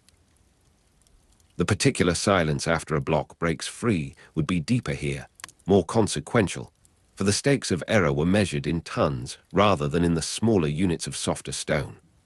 The stars wheel overhead, and though the granite quarries at Aswan remain visible today, in this darkness they are perceptible only to memory, only to imagination, only to the inner eye that reconstructs what the outer cannot perceive. The cold air moves across your face in the southern quarry, and you feel the presence of the men who sleep here, far from their families, their dreams perhaps of the villages they have left, the fields they have abandoned for this season of harder labor. Even in the darkness, you sense the proximity of commerce, of exchange, of the movement of goods and people that had defined this place before the pyramid project, that would continue after its completion. The first hint of dawn begins to lighten the eastern sky, and the ringing crack of dolerite on granite will soon resume, the rhythm of extraction continuing with the return of workable light. The particular silence after a block breaks free will be broken by the renewed percussion of tools, by the voices of men rousing themselves from brief sleep, by the sounds of another day beginning in this place of ancient Sunu, this place of trade, this place where stone was wrested from the earth with a determination that would outlast the civilization that conceived it. The copper-blood smell of wet stone dust returns with the first movements of labor, with the first strikes of dolerite upon granite, with the resumption of the process that would continue until the season's end. The Tura limestone gleams in your memory, pale and pure, awaiting its polish, its placement, its contribution to the monument's outer radiance. The dawn strengthens, and the quarry faces emerge from darkness, stepped terraces where the pursuit of quality stone has carved a geometry of human intention upon the natural landscape. The sudden coolness of shade at midday will come again, but for now the light is welcome, revealing the ground, the tools, the blocks in their various stages of preparation. The grit of limestone powder seems almost a memory now, replaced by the harder reality of this southern place, this more demanding stone, this more extreme labor. The Nile flows past, even here at Aswan, even at Egypt's southernmost extent, the river that connects all, that carries all, that will eventually receive these granite blocks for their long journey northward. The sun clears the horizon, and the granite surfaces catch its light with a different quality than limestone, a harder sparkle, a more resistant gleam. The particular silence after a block breaks free comes now in the morning's freshness, the night's cold still lingering in the stone, the day's heat not yet accumulated. The ringing crack of dolerite on granite has achieved its purpose, has brought this mass to the point of mobility, has initiated the long process that will end, months hence, in the precision of placement.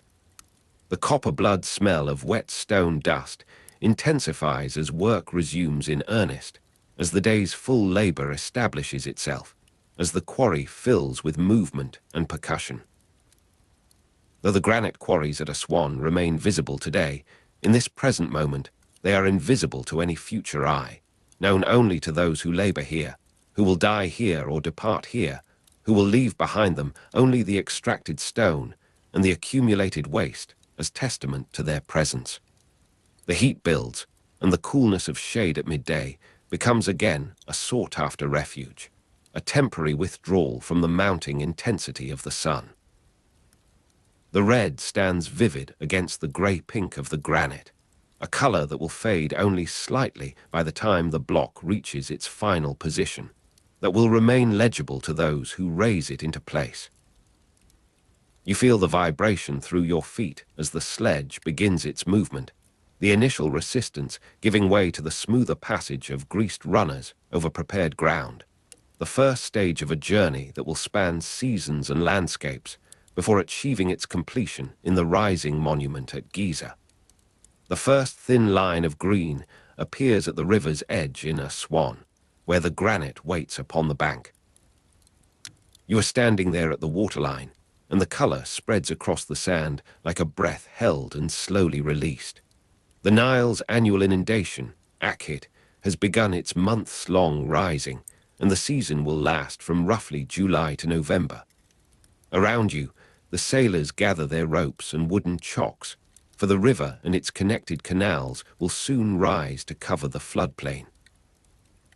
The creak of papyrus rope under tension drifts across the staging area, a particular dry, fibrous sound that marks the beginning of every voyage. The priests move among the workers with small bronze burners, and the smoke of incense curls upward in the morning stillness. You watch them petition the river for safe passage, their voices low and rhythmic against the sound of lapping water. The heavy transport vessel waits at its mooring, a modified cargo boat with reinforced hulls that will bear the largest granite pieces. Its deck sits low in the water even before the loading begins, and the men place thick beams across the hull to distribute the coming weight. The block they will carry has been shaped for the sealing of a passage far to the north, at Giza, where the pyramid rises in stages against the desert sky. The taste of Nile water, slightly sweet with suspended silt, lingers on your tongue from the morning cup. The mud smell of receding floodwater from last season still clings to the lower banks, though the new rising will soon cover it entirely. Sailors load a granite block as priests burn incense for safe passage, and the ceremony completes itself in silence as the first ropes tighten beneath the stone. The heavy vessel wallows in the current, its deck barely above water, and you feel the hull settle under the load as if the river itself exhales. The block is secured with ropes and wooden chocks on the deck, each knot tested by a man who has made this journey before and knows what the northward current demands. Crews of 30 to 40 men will manage sails, sounding poles, and mooring lines for the weeks that follow. The granite blocks from a swan require longer voyages of several weeks, and this vessel carries one of the largest. Navigation depends on knowledge of sandbanks and channel shifts, and the captain studies the water with eyes that have memorized the river's changes across many inundations. The flap of a loose sail in shifting wind before dawn catches your attention from somewhere down the bank. Another vessel making ready, another crew beginning the same long passage toward the construction site at Giza. The Mura Papyri document regular transport runs during specific months, and though this granite voyage is not Mura's journey, it follows the same patterns of wind and water. Inspector Mura's crew made repeated journeys between Tura and Giza, each trip carrying multiple blocks of Tura limestone for the pyramid's casing. The journey from Tura to Giza took several days against the current, and return journeys with empty vessels were faster, carried by the current. But granite from a swan travels a far longer path, and the weeks will accumulate as the vessel moves north through the widening river. At night, the crew beaches on eastern sandbanks, cooking fish over dried acacia, and you are there among them as the fire settles into embers. The fish have come with the rising water, part of the inundation's gift, and the fertile silt will sustain the workers' population at the plateau when the harvest comes. The rhythm of transport governs the entire construction schedule, and without the flood, the heaviest stones could not reach the plateau. You taste the acacia smoke on the evening air, and the sudden cool shadow of a passing cloud on open water darkens the sandbank for a moment before moving on. The stars appear in patterns the sailors read without speaking, and night travel is avoided on unlit stretches of river where the channel shifts without warning.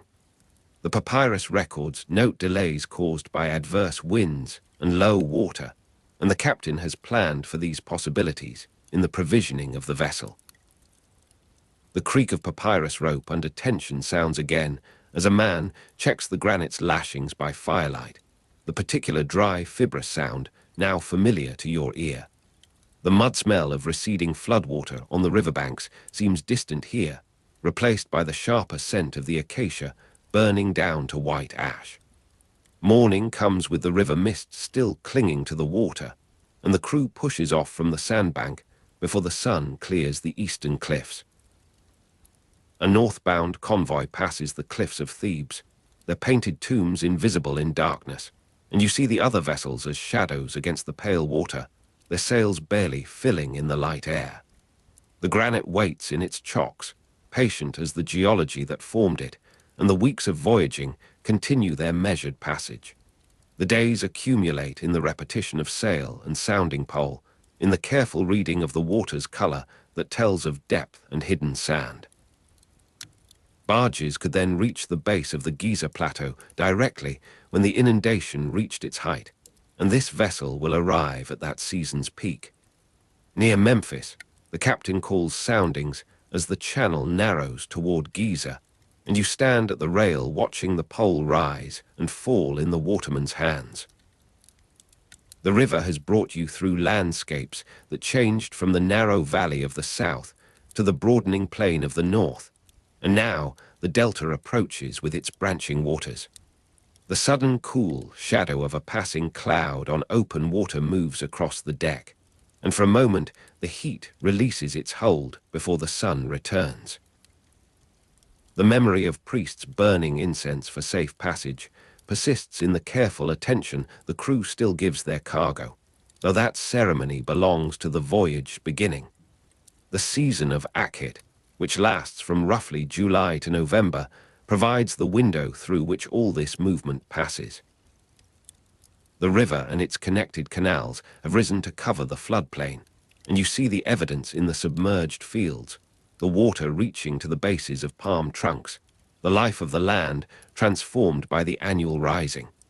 Cargo was sometimes transferred to smaller boats at river obstacles, but this heavy stone requires the stability of its dedicated vessel.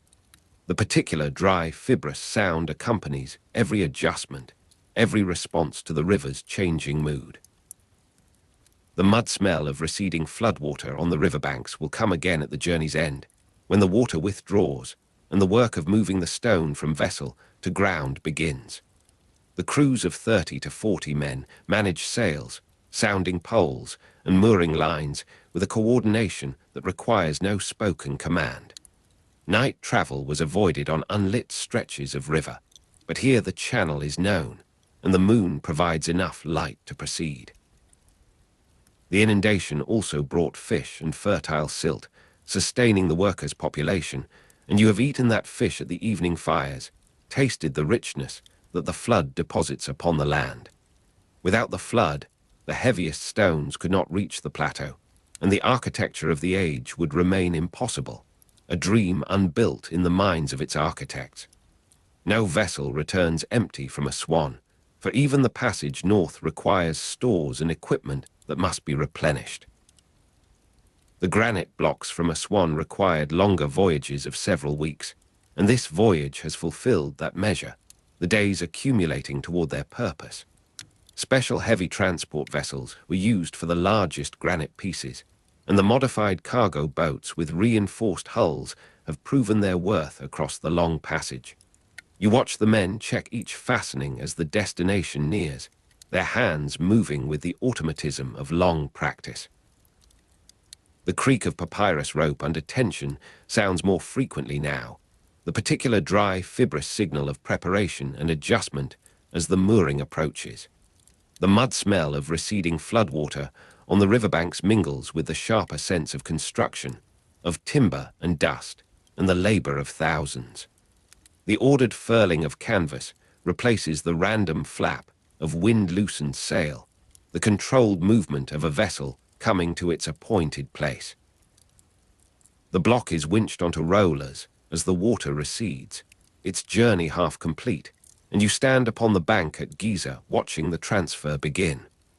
The granite that left a swan as the first green line of rising water appeared at the river's edge now rests upon the floodplain, and the inundation that carried it here will soon withdraw. The Nile's annual inundation, Akhit, which lasts from roughly July to November, has performed its office, and the river and its connected canals that rose to cover the floodplain will subside toward their accustomed channels. The memory of that cool shadow of a passing cloud on open water persists in the interval before the winches engage, though the stone is now fixed upon the land. The echo of the beginning ceremony, priests burning incense for safe passage, seems appropriate to this moment of transition, this passage from water to earth. Somewhere upon the river, a northbound convoy passes the cliffs of Thebes, their painted tombs invisible in darkness, the network of transport that feeds the construction never resting. Other captains call soundings at other narrows, other channels, the whole river alive with the movement of stone. The rollers begin their slow turning toward the plateau slope, and all these movements converge upon this place, this moment, this stone beginning its final passage. The crews of 30 to 40 men who managed sails, sounding poles, and mooring lines now gather their equipment for the return voyage. They will apply their knowledge southward, toward the granite quarries, where another block waits for another rising of the water. The return will be faster, the current assisting where it had resisted. The memory of cargo transferred to smaller boats at river obstacles belongs to other voyages, other stones, other crews facing the river's unpredictable obstructions. The men upon the bank eat as the sailors have eaten, drawing life from the flood that brings them their purpose. The creak of papyrus rope under tension sounds once more as the winch engages, the particular dry, fibrous sound that has marked every stage of this stone's movement. The mud smell of receding floodwater on the riverbanks rises stronger now, the water retreating from the floodplain as the season advances toward its close. The longer shadow of the pyramid itself replaces the transient cool shadow of a passing cloud on open water, rising against the western desert, its geometry still incomplete, still awaiting this stone and others like it. The second half of the journey begins in the dust and heat of the plateau, in the measured hauling that will lift it to its final position. The cycle repeated itself, the river's rhythm matching the human rhythm matching the architectural necessity. The river carries its traffic in both directions, the exchange of stone and effort and time that builds the age. Other captains call soundings at other narrows, the whole system of movement maintained by the accumulated knowledge of countless voyages. The stone moves upward now, toward the chambers where it will rest across the millennia. The crews who managed sails, sounding poles, and mooring lines have given way to other crews, haulers and levermen, rope workers and ramp builders, all the specialized labor that the plateau demands. Navigation upon the plateau depends on knowledge of inclines and friction, of the angles at which stone may be persuaded to move.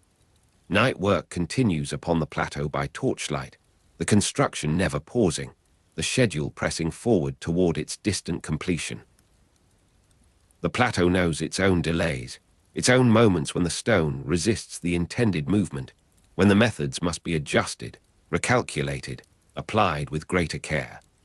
Upon the plateau the stone is transferred to its final support, the rollers removed, the weight settled upon the prepared surface. The workers upon the plateau eat the fish that the river has brought, draw strength from the land that the flood has renewed, participate in the complete system that the Nile makes possible.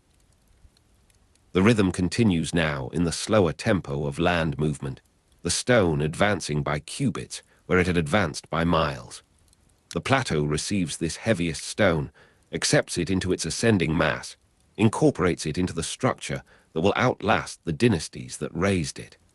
The creak of papyrus rope under tension gives way to the creak of wooden rollers, the particular dry, fibrous sound replaced by the deeper groan of timber-bearing stone. The mud smell of receding floodwater on the riverbanks lingers in your memory as you climb, following the block's progress, the scent of the river giving way to the dry dust of the construction site. The taste of dust upon your lips replaces the taste of Nile water, slightly sweet with suspended silt, the air of the plateau different from the air of the river, yet connected to it, dependent upon it, part of the same continuous system. The flap of canvas shelters upon the plateau replaces the flap of sail, the temporary structures that shield workers from the sun. The shadow of the partially built pyramid itself finds its counterpart in the transient cool shadow of a passing cloud on open water, the structure now tall enough to cast its shade across the workers at certain hours. The completion approaches by degrees, by the accumulation of small movements into large ones. The regularity of transport is matched by the regularity of the plateau's labor, the daily rhythm that moves the construction forward. The repeated journeys of the plateau's workers continue, the same faces appearing at the ropes, the same hands guiding the stone. The journey from riverbank to final position takes days, each movement measured, each pause accounted for in the schedule. Upon the plateau, there are no empty journeys, no returns without purpose, each movement of each worker contributing to the single end. The memory of the vessel's motion persists in the motion of the winch, in the turning of the rollers, in the continuous adaptation to the weight of stone.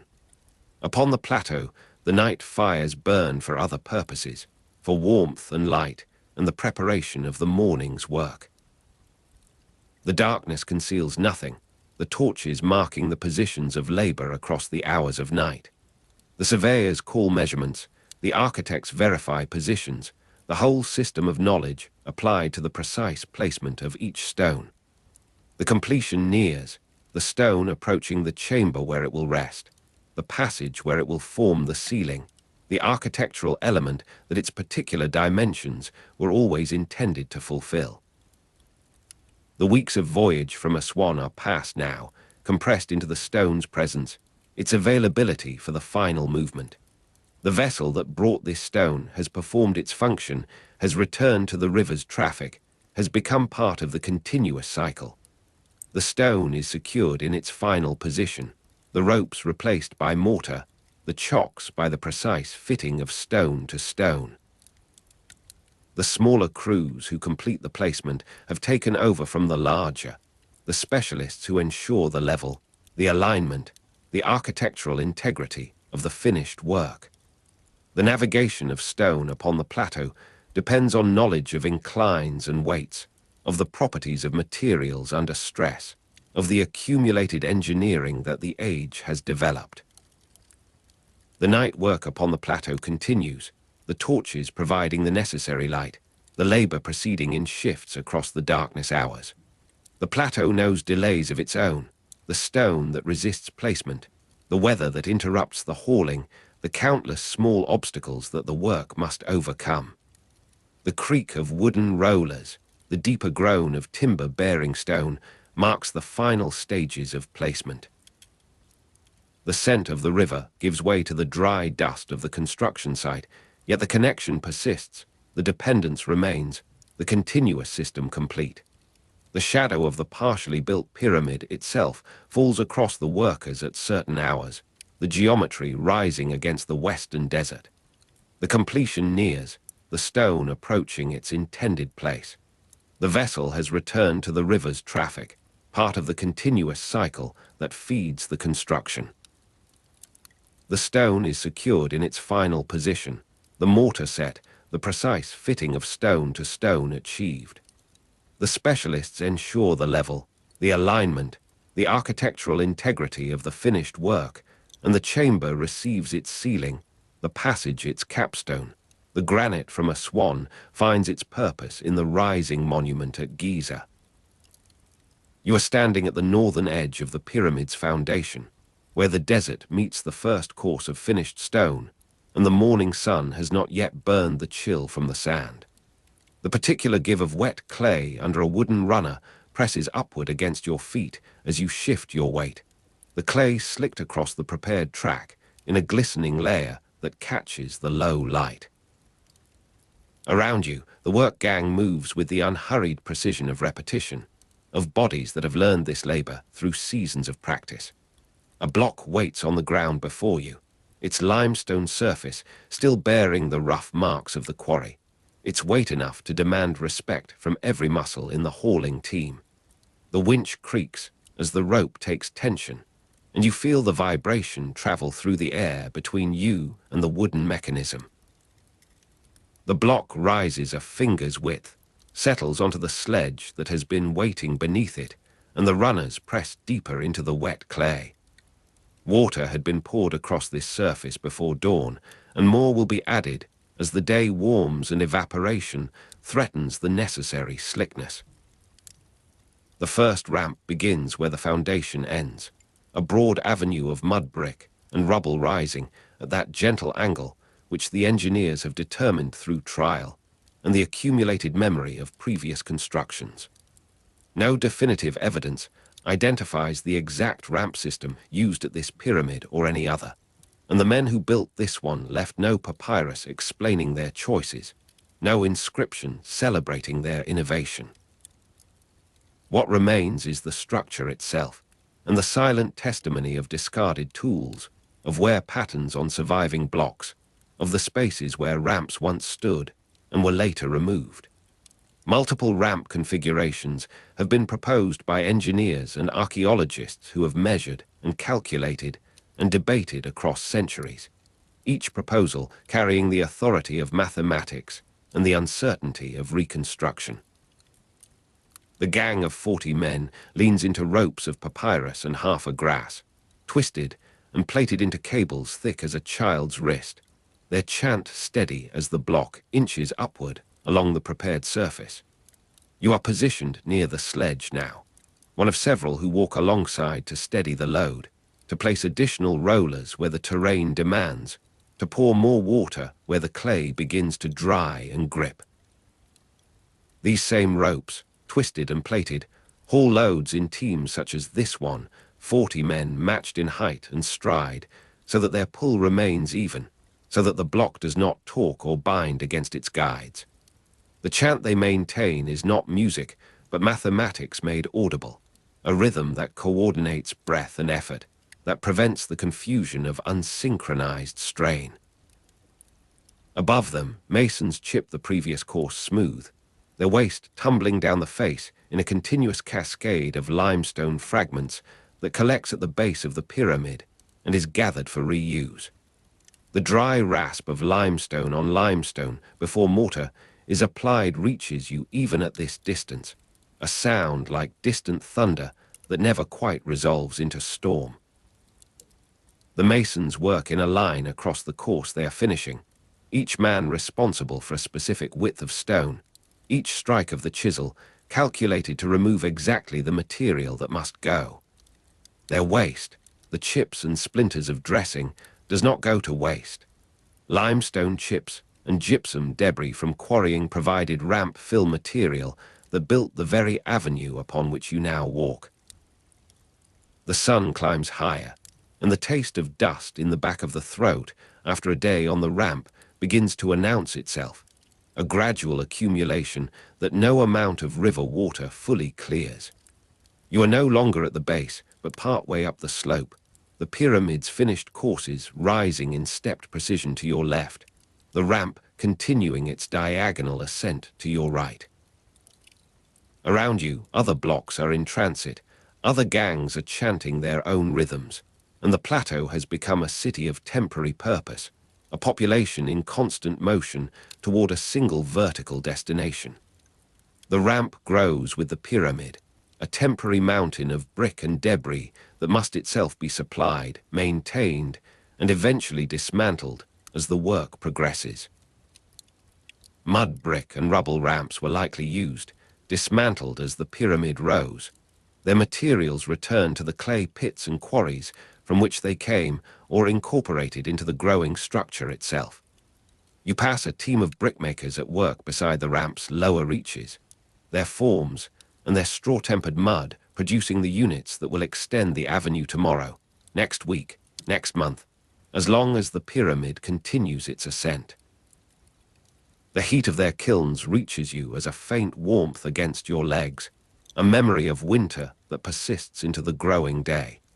Straight ramps extending from one side would have required more material than the pyramid itself, an absurdity that the engineers surely recognized even in the earliest planning stages. Wraparound ramps following the pyramid's faces are considered more efficient by those who have studied these matters, the material recycled continuously as the construction advances, the angle maintained by the geometry of the pyramid's own slope. You can see the logic of this now, walking the ramp's curve as it follows the northern face toward the eastern, the western, the southern, always rising, always returning. The pyramid grows at its center while the ramp circulates around it, a dance of addition and temporary support that will end only when the capstone finds its place. The wind strengthens as you climb, carrying the river's damp breath and the distant smell of the western delta's marshes. At the 50th course, the wind is strong enough to lean into, cool with river damp against the sweat that has accumulated on your skin through the morning's labor. The vertigo of open air at height, the ground reduced to colored patches, touches you briefly as you glance toward the plateau's distant edge. Then you return your attention to the block, the sledge, the particular give of wet clay under a wooden runner that is your immediate world. The masons above you are smaller now, their figures distinct only by the flash of copper tools catching sun, their chisel strokes audible as a faint percussion beneath the wind's continuous note. Wooden sledges and rollers reduced friction for moving blocks on level ground, and you have seen this principle demonstrated at the riverbank. The heavy stones gliding across prepared surfaces with a fluidity that seemed almost magical after the brute resistance of unaided dragging.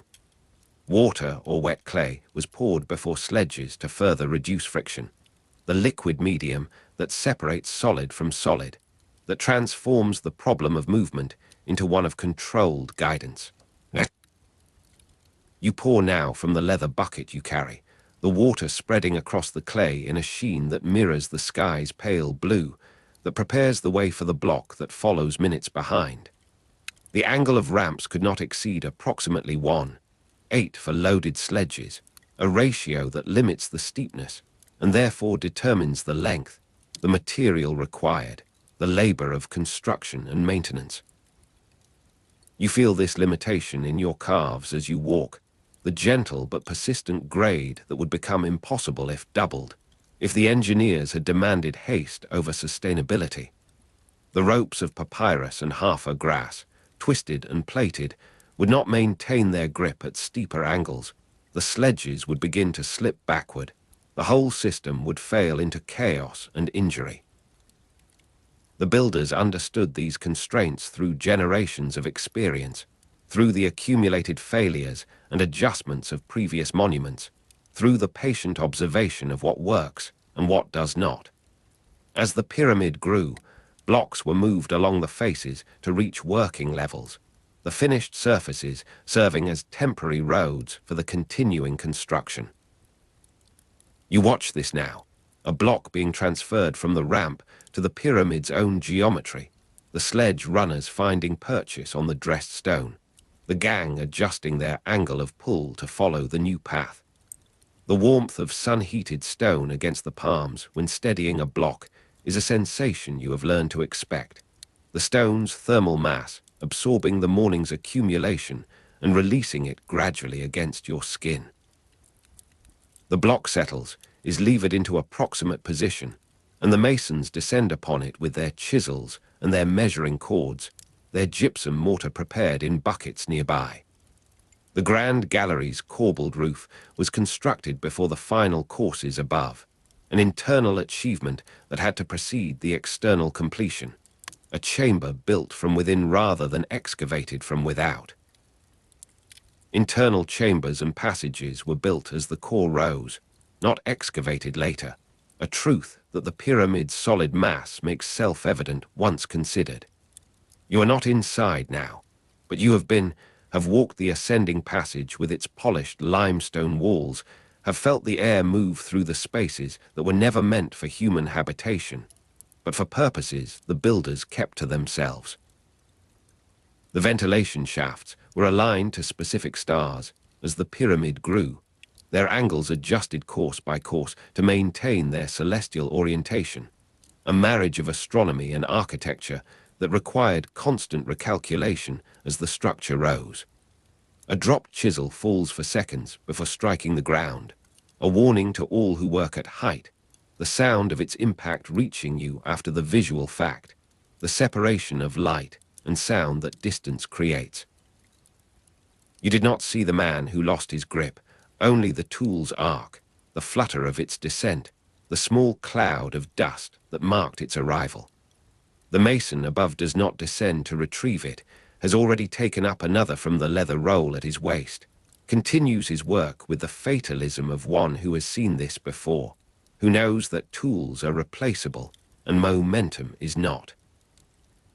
The taste of dust in the back of the throat after a day on the ramp intensifies briefly with the impact's disturbance, then settles again into its chronic presence. Combination systems using both ramps and levers remain under discussion among those who study these matters. The debate between vertical and horizontal transport never fully resolved by the evidence that survives.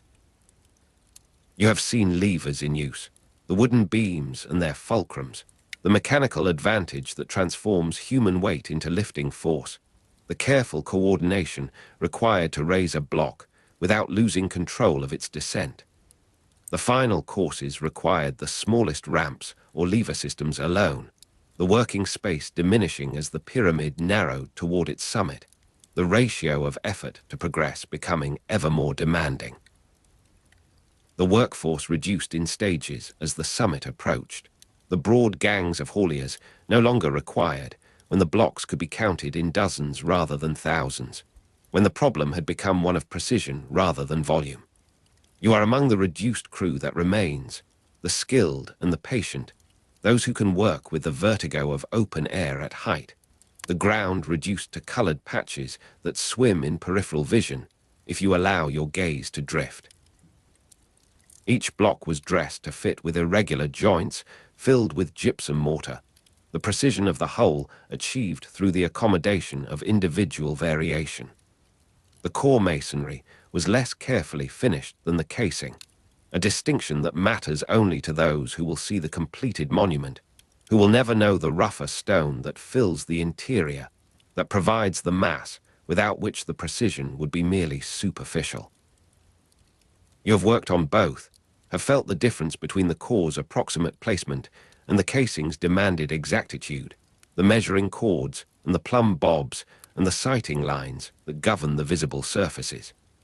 The final blocks are small enough for 2 men to lever into place, the summit within reach, their weight manageable by teams reduced to pairs, to individuals, to the last hands that will touch this stone before it stands for millennia. The final years saw only the most skilled masons working at height, their selection a gradual process of elimination, of attrition through age and accident, and the simpler attrition of those who could no longer bear the exposure, the precision, the weight of responsibility that the summit concentrated. You are among them now, or you are watching them, the second person dissolving into the witness that the scene requires, the presence that observes without intervening, that feels the sun and the wind, and the particular silence of a height where no voice carries far. A block settles into its bed, the gypsum mortar squeezing outward in thin ridges that will be trimmed before setting, that will bind this stone to its neighbors with a strength that outlives the men who placed it. The pyramid's shadow reaches toward the river as the afternoon advances, a darkness that moves across the plateau with the sun's apparent motion, that will touch the cultivation's edge by evening and withdraw again by morning. You have watched this shadow grow and shrink across seasons, have noted its relation to the agricultural calendar, its coincidence with planting and harvest, and the inundation that governs all. The pyramid stands. The ramp is gone, dismantled as the pyramid rose, its materials return to the cycle of construction and deconstruction that the plateau has known for generations.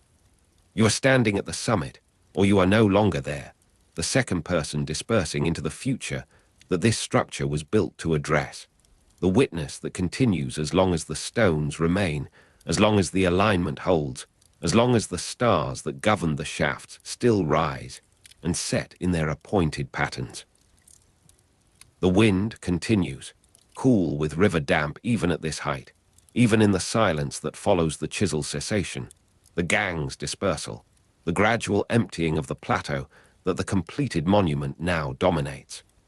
The pyramid rises, has risen, will continue to rise in the perception of those who approach it, who measure themselves against its geometry, who feel the particular vertigo that its scale produces, the particular humility that its persistence demands.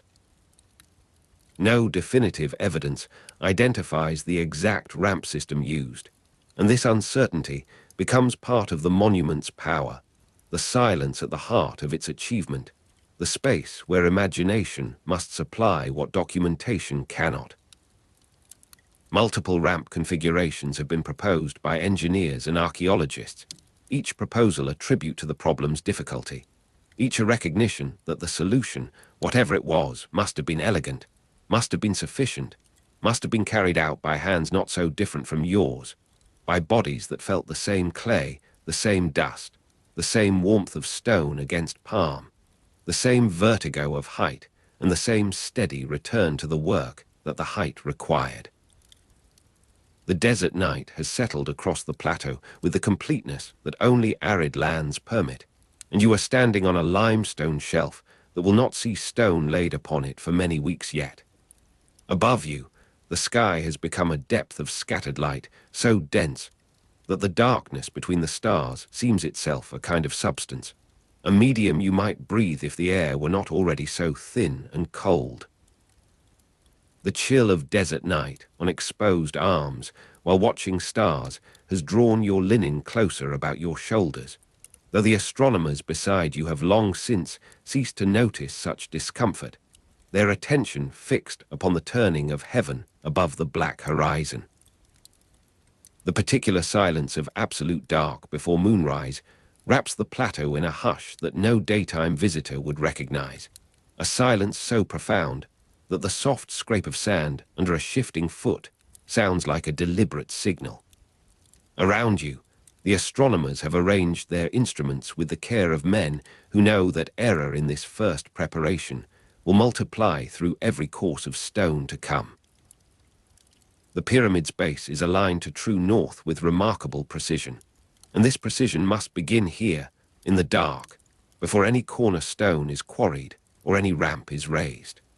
Kochab in Ursa Minor burns with a steady amber light near the celestial pole at this period, and the older astronomer beside you has already identified it by its unwavering character, the star that refuses to set below the horizon as the others wheel around it. The circumpolar stars, which never set below the horizon, have governed the navigation of this plateau for generations of watchers, and now they will govern something more permanent still. You watch as the astronomer extends his arm and holds his merkit against the star, the sighting tool steady as a held breath, its notch framing Kochab with the patience of stone itself. The warmth of a small oil lamp cupped in the hands draws your attention to the younger scribe, who crouches over a flattened surface of limestone, marking the star's tracked position with charcoal mixed to withstand the night's damp. The Indian circle method, using a vertical pole and tracked star shadows, is another possibility that the master has mentioned, though tonight they work with the older instruments, the bay held against its plumb line like a promise kept vertical by gravity's patient truth. The bay was a palm rib with sighting notches, used with a plumb line, and the smell of fresh-cut wood from sighting instruments mingles with the thicker scent of the oil as the scribe scratches another confirmation into his record. The moment of certainty when a star threads the notch of a bay, held steady, arrives without announcement, merely the slight relaxation of the astronomer's shoulders that tells you Kochab has been caught and held, its light bisected by the instrument's alignment. The Merkit was a sighting tool held against a star for orientation, and you understand now why these men trust their crafted wood and knotted cords more than the judgment of any single eye. The deviation from cardinal alignment is minimal, achieved without magnetic compasses, and this absence of iron in their method seems suddenly not a lack, but a purity, a return to first principles of shadow and starlight that no magnet could improve upon. Dawn comes to the plateau with the reluctance of a sleeper turning toward waking, the eastern sky pale with a light that seems to rise from the sand itself before it gathers sufficient strength to color the horizon. You are standing now where the northern edge of the future pyramid will descend to its corner, and a single vertical pole casts its shadow by day, bisected to find the north line that the night's observations have proposed. The Nomon's shadow stretches long across the cooling sand, and the astronomer walks its length with a cord measure, finding the midpoint of its arc as the sun climbs toward its apex. The north-south alignment was likely established first, with east-west derived from it, and you observe this derivation in the methodical steps of the surveyors as they transfer the night's celestial certainty to day's terrestrial execution.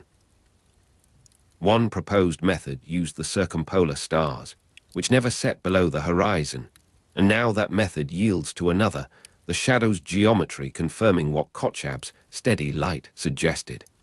The alignment process likely took place during the preparatory phase, these weeks before the first stone arrives, and the patience of this preparation seems itself a kind of architecture, a building of certainty course by invisible course.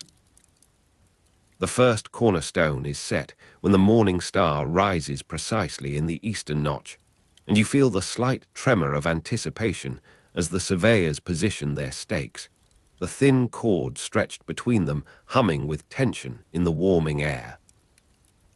The slight misalignment of the pyramid's base from true north may reflect precession, that slow wobble of Earth's axis that shifts the pole star across millennia, and you wonder if some future astronomer will read this small error as a date, a signature written in stone of the precise century when these men worked.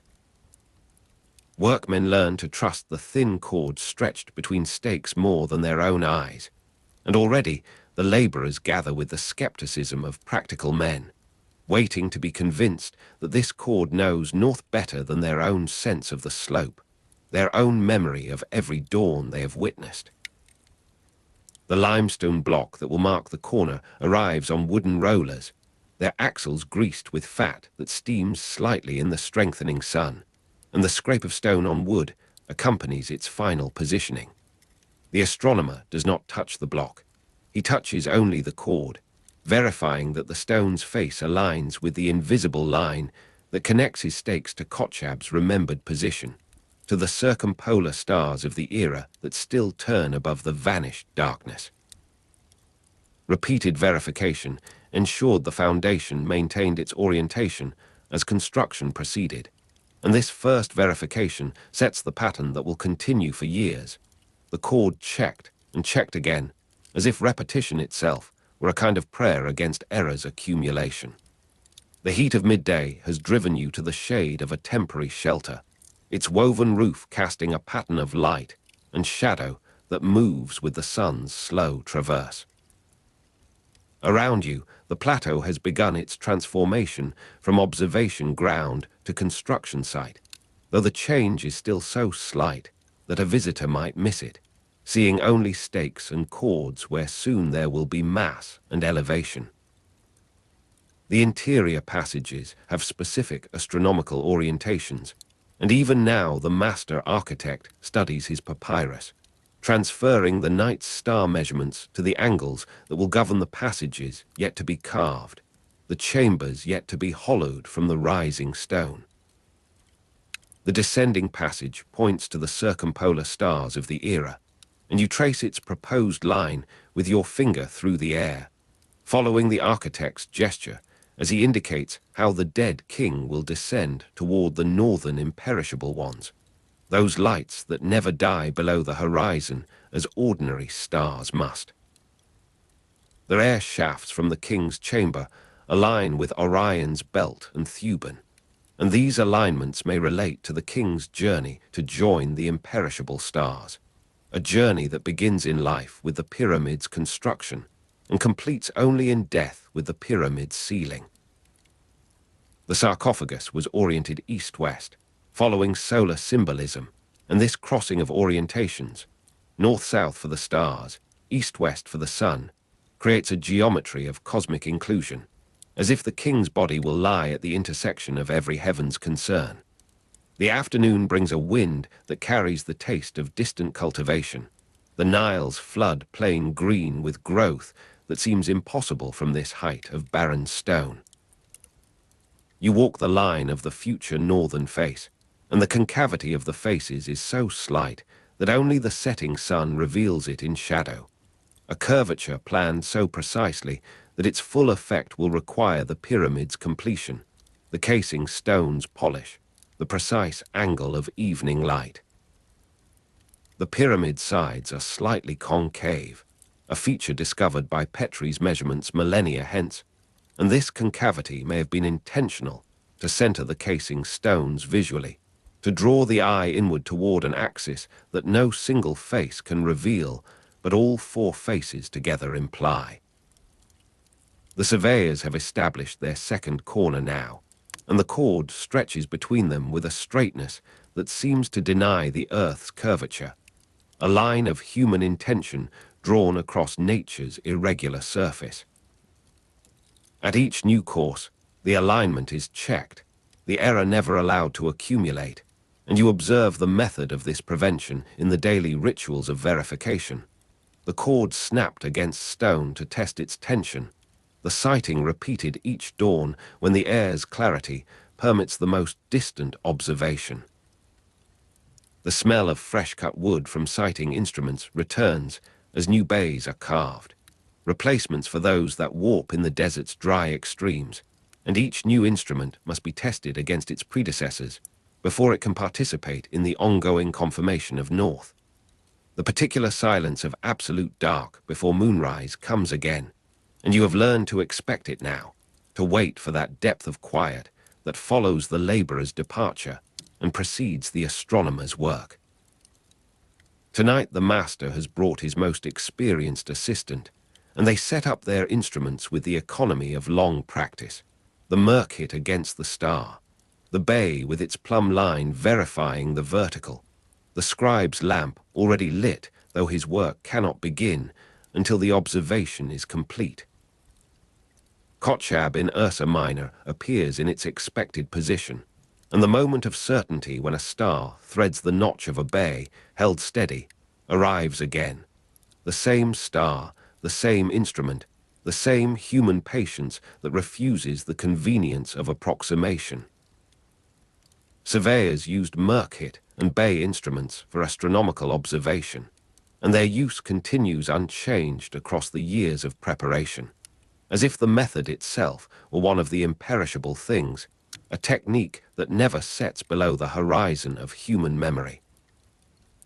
The seasons turn on the plateau with the slow inevitability that the astronomers read in their stars, and you find yourself returning to the same positions, the same observations, though the stakes have been replaced by cuttings, the cords by lines of mortar, the temporary shelters by more permanent arrangements against the wind's increasing strength. The first course has risen above the platform where you first stood in darkness, and already the concavity of the faces is visible to the knowing eye, that slight inward curve that will gather the casing stones toward their invisible center. The morning star has become a familiar companion, its rising checked each dawn against the eastern notch of a bay held vertical by its plumb line. The same star that greeted the first corner stone, now greeting the 20th course. The same light, translated upward through stone's patient accumulation.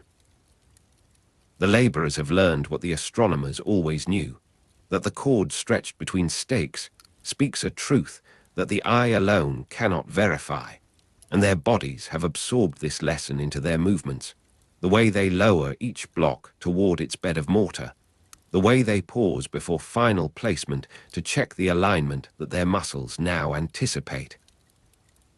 The particular silence of absolute dark before moonrise still governs the astronomer's most delicate observations, and you have learned to mark this silence as a kind of temple itself, a space cleared of daily noise for the reception of starlight's remote intelligence.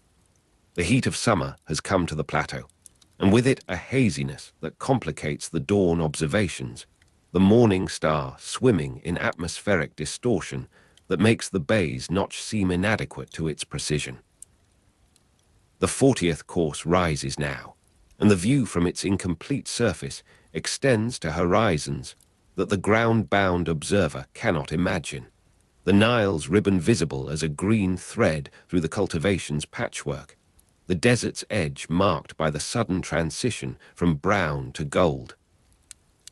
The concavity of the faces is so slight that only the setting sun reveals it in shadow, and you have positioned yourself at the proper hour to observe this revelation, the light creeping across the stepped surface until the curve declares itself in the graduated darkness of each recessed course. The astronomers work now from a platform that moves with the construction, their instruments protected from the wind's increasing force by screens of woven reed that filter the air without obstructing the sight lines. The smell of fresh-cut wood from sighting instruments persists, renewed with each replacement, each new bay carved from fresh palm rib, each new murket shaped to match the standards that the master maintains against the entropy of use and weather. The casing stones have begun to rise, their polish transforming the stepped mass into something more like the geometric ideal that the architect first conceived, the Tura limestone catching the dawn light with a quality that seems to generate its own illumination. In the king's chamber, a shaft points to the star that will receive the king's spirit, and you have climbed to this height through passages that still carry the smell of stone's recent cutting, the dust of creation not yet settled by the centuries of closure that will follow. The interior passages have specific astronomical orientations, and you feel this orientation in your body as you stand in the chamber's precise center, the axis of the structure passing through your feet as it will pass through the king's body in his sarcophagus, oriented east-west, following solar symbolism. The particular silence of absolute dark before moonrise envelops the completed structure, and you stand now at its base as you stood years before on the empty plateau. The same darkness, the same stars, the same human patience that has transformed observation into monument. The circumpolar stars, which never set below the horizon, still turn above the pyramid's precise northward face, and you understand that the king's journey to join the imperishable stars has already begun in the minds of those who aligned this passage, this chamber, this shaft toward their light. The smell of fresh-cut wood from sighting instruments has faded, replaced by the dry scent of sealed stone, the odor of completion that is also the odor of time's beginning, the moment after which nothing will change until change itself becomes the only permanence. The surveyors used Merkit and Bay instruments for astronomical observation, and though these instruments have crumbled, their purpose persists in every face of the pyramid, every passage, every shaft that points toward a heaven that continues its indifferent rotation above the human longing for alignment, for permanence, for the translation of starlight into the geometry of a tomb that will outlast the memory of the name it was built to preserve. The pyramidion waits at the summit of the Great Pyramid, smaller than the doorway of a modest house, yet heavier than any single soul might lift unaided. You are standing upon the highest completed course, where the wind moves without obstruction across the plateau of Giza, and the stone beneath your feet has been shaped to a precision that would shame the work of centuries to follow. Around you, the desert stretches in all directions, still dark, still holding the cold of the night that has passed. The particular weight of electrum, heavier than pure gold, presses against the wooden sled that bears it upward, and the ropes creak with a sound like distant thunder held in the throat of the earth. The capstone, the pyramidion, was the final element placed upon this mountain of limestone, and its arrival has been awaited through the long months of polishing and preparation that have consumed the masons below. The sky above the eastern desert is beginning to change, the blackness yielding by imperceptible degrees to a color that has no name in any tongue, neither blue nor gray nor the gold that will follow. You feel the cold air moving across your face, carrying with it the mineral scent of dust that has never known shade, never known the shelter of a roof. The first stars are still visible overhead, though their light grows thin and uncertain, as if they already understand that their reign has ended for this turning of the earth. They seem to pause in their slow wheeling, as though even they might witness what is to come. The pyramidion, the capstone, was the final element placed, and its placement will complete what 20 years of labor have built toward. A single priest climbs to bless the stone before the masons may approach it with their ropes and their levers and their knowledge of weight and balance. You watch his ascent, his white linen catching the first suggestion of light, his feet finding the edges of the courses that have been cut to serve as steps for this final journey. The priest is old, older than many who have died upon this plateau, and his hands tremble as they hold the vessel of water and the sprig of natron that will purify what already seems beyond the reach of earthly corruption. The name Akht Chufu, horizon of Khufu, evoked the king's union with the sun god, and this priest has spoken that name through each dawn of the construction period, traditionally given as around 20 years. This figure derives from Herodotus, though confirmed by independent estimates, and the priest has outlived the Greek by centuries yet unborn, has outlived even the memory that Herodotus would preserve. The electrum surface catches the first horizontal ray, a brief blinding that fills your eyes with color even through the lids you have lowered in automatic response. The moment of blindness when polished stone meets sunrise directly is not pain, but a kind of overwhelming, a flooding of sense that leaves the world temporarily erased. You stand within that brightness, aware of the stone beneath your feet, the air moving across your skin, the distant sound of voices from the ground below where the temporary city has begun to stir from its slumber. The casing of white Tura limestone was polished to reflect sunlight, and now that reflection gathers and concentrates upon the small pyramidion that sits at the apex, the capstone that was the final element placed. The electrum, that alloy of gold and silver, catches and holds the light as though it were itself a source, as though the sun has found a second sun upon the earth.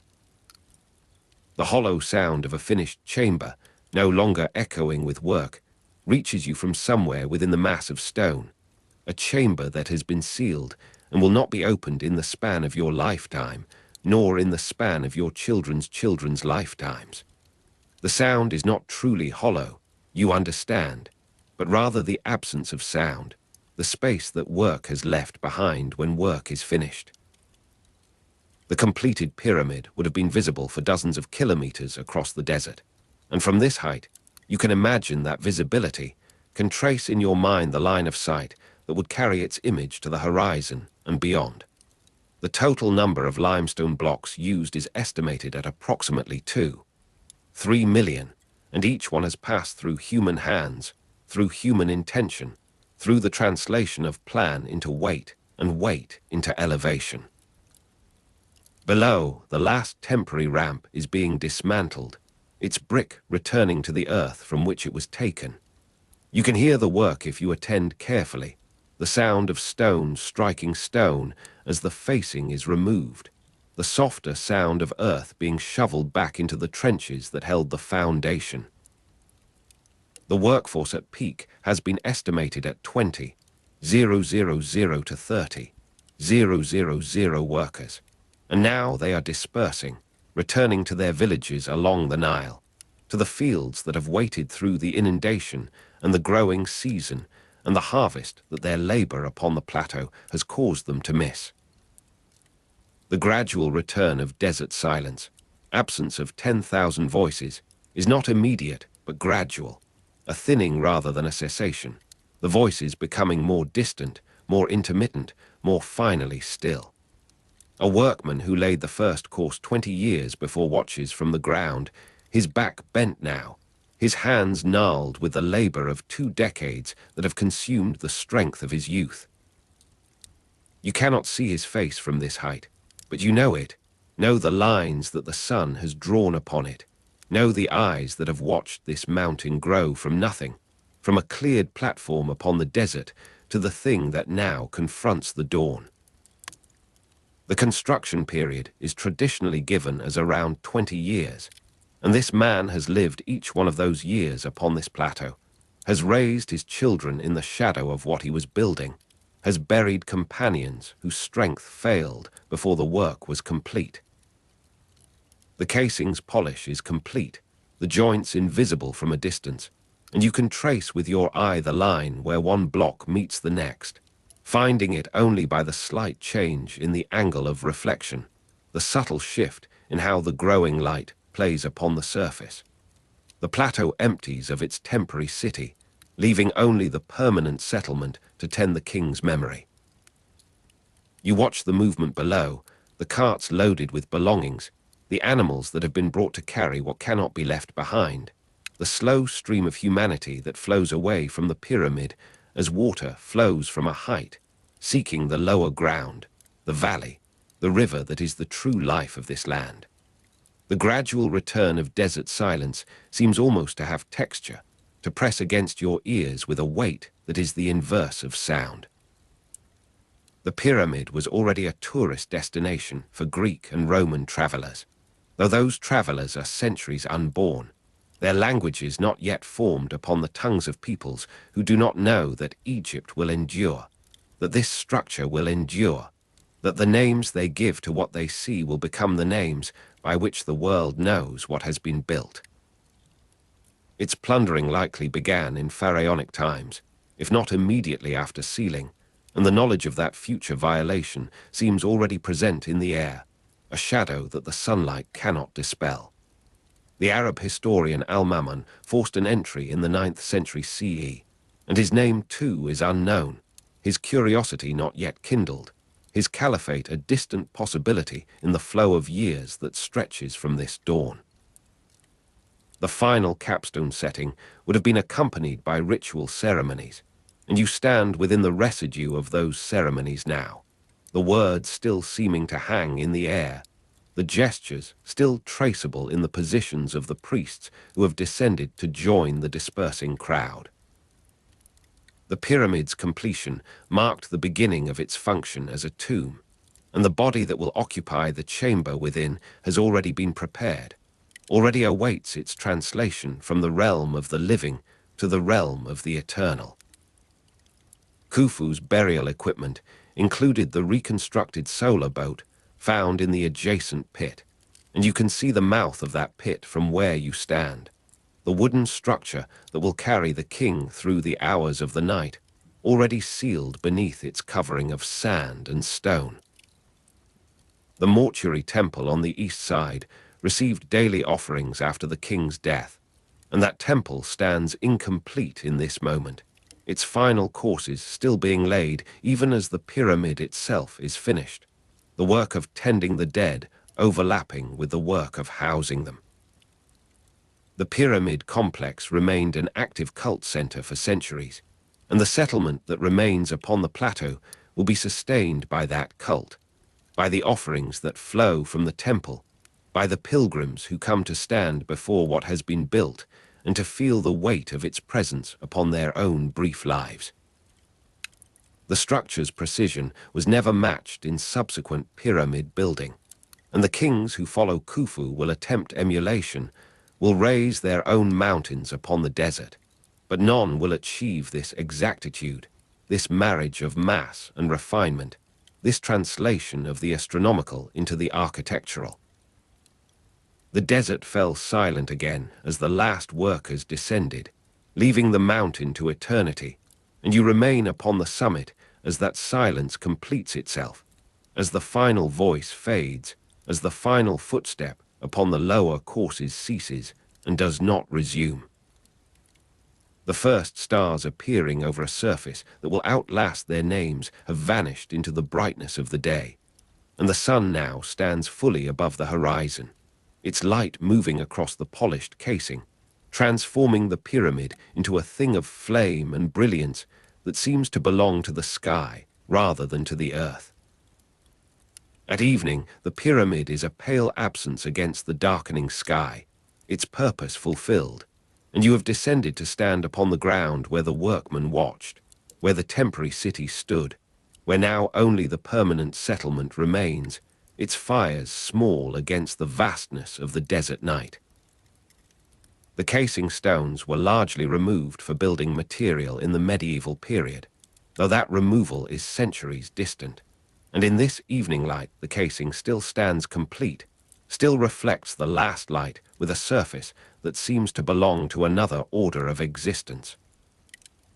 But that future is not your present, and your present holds what that future will have lost, the completeness that exists only in this moment of completion, this dawn that has seen the final element placed, the final ceremony performed, the final worker descend. The memory of those ceremonies seems to persist in the evening air, a quality of attention, a mode of presence that has not yet dispersed. That silence is complete now, is a presence rather than an absence, the ground of all sound that will follow. You stand within it, aware of your own breathing, your own heartbeat, the small sounds of your own existence that seem almost intrusive against the vast quiet that the plateau has become. The first stars have begun to show themselves in the eastern sky, the first of the night, their light ancient before it reaches you, their names unknown to those who built this place, unknown to those who will come after. The particular weight of electrum, heavier than pure gold, is present in your memory, the small pyramidion that completed the vast structure, the final element that made the whole what it was intended to be. The gradual return of desert silence is not a single event, but a continuing process, a deepening that will continue through the hours of this night and the nights that follow, the plateau slowly forgetting the temporary city that occupied it, slowly returning to what it was before the work began. The resonance of those ceremonies seems to persist in the night air, a quality of attention, a mode of presence that has not yet dispersed into the forgetfulness that will eventually claim all things human.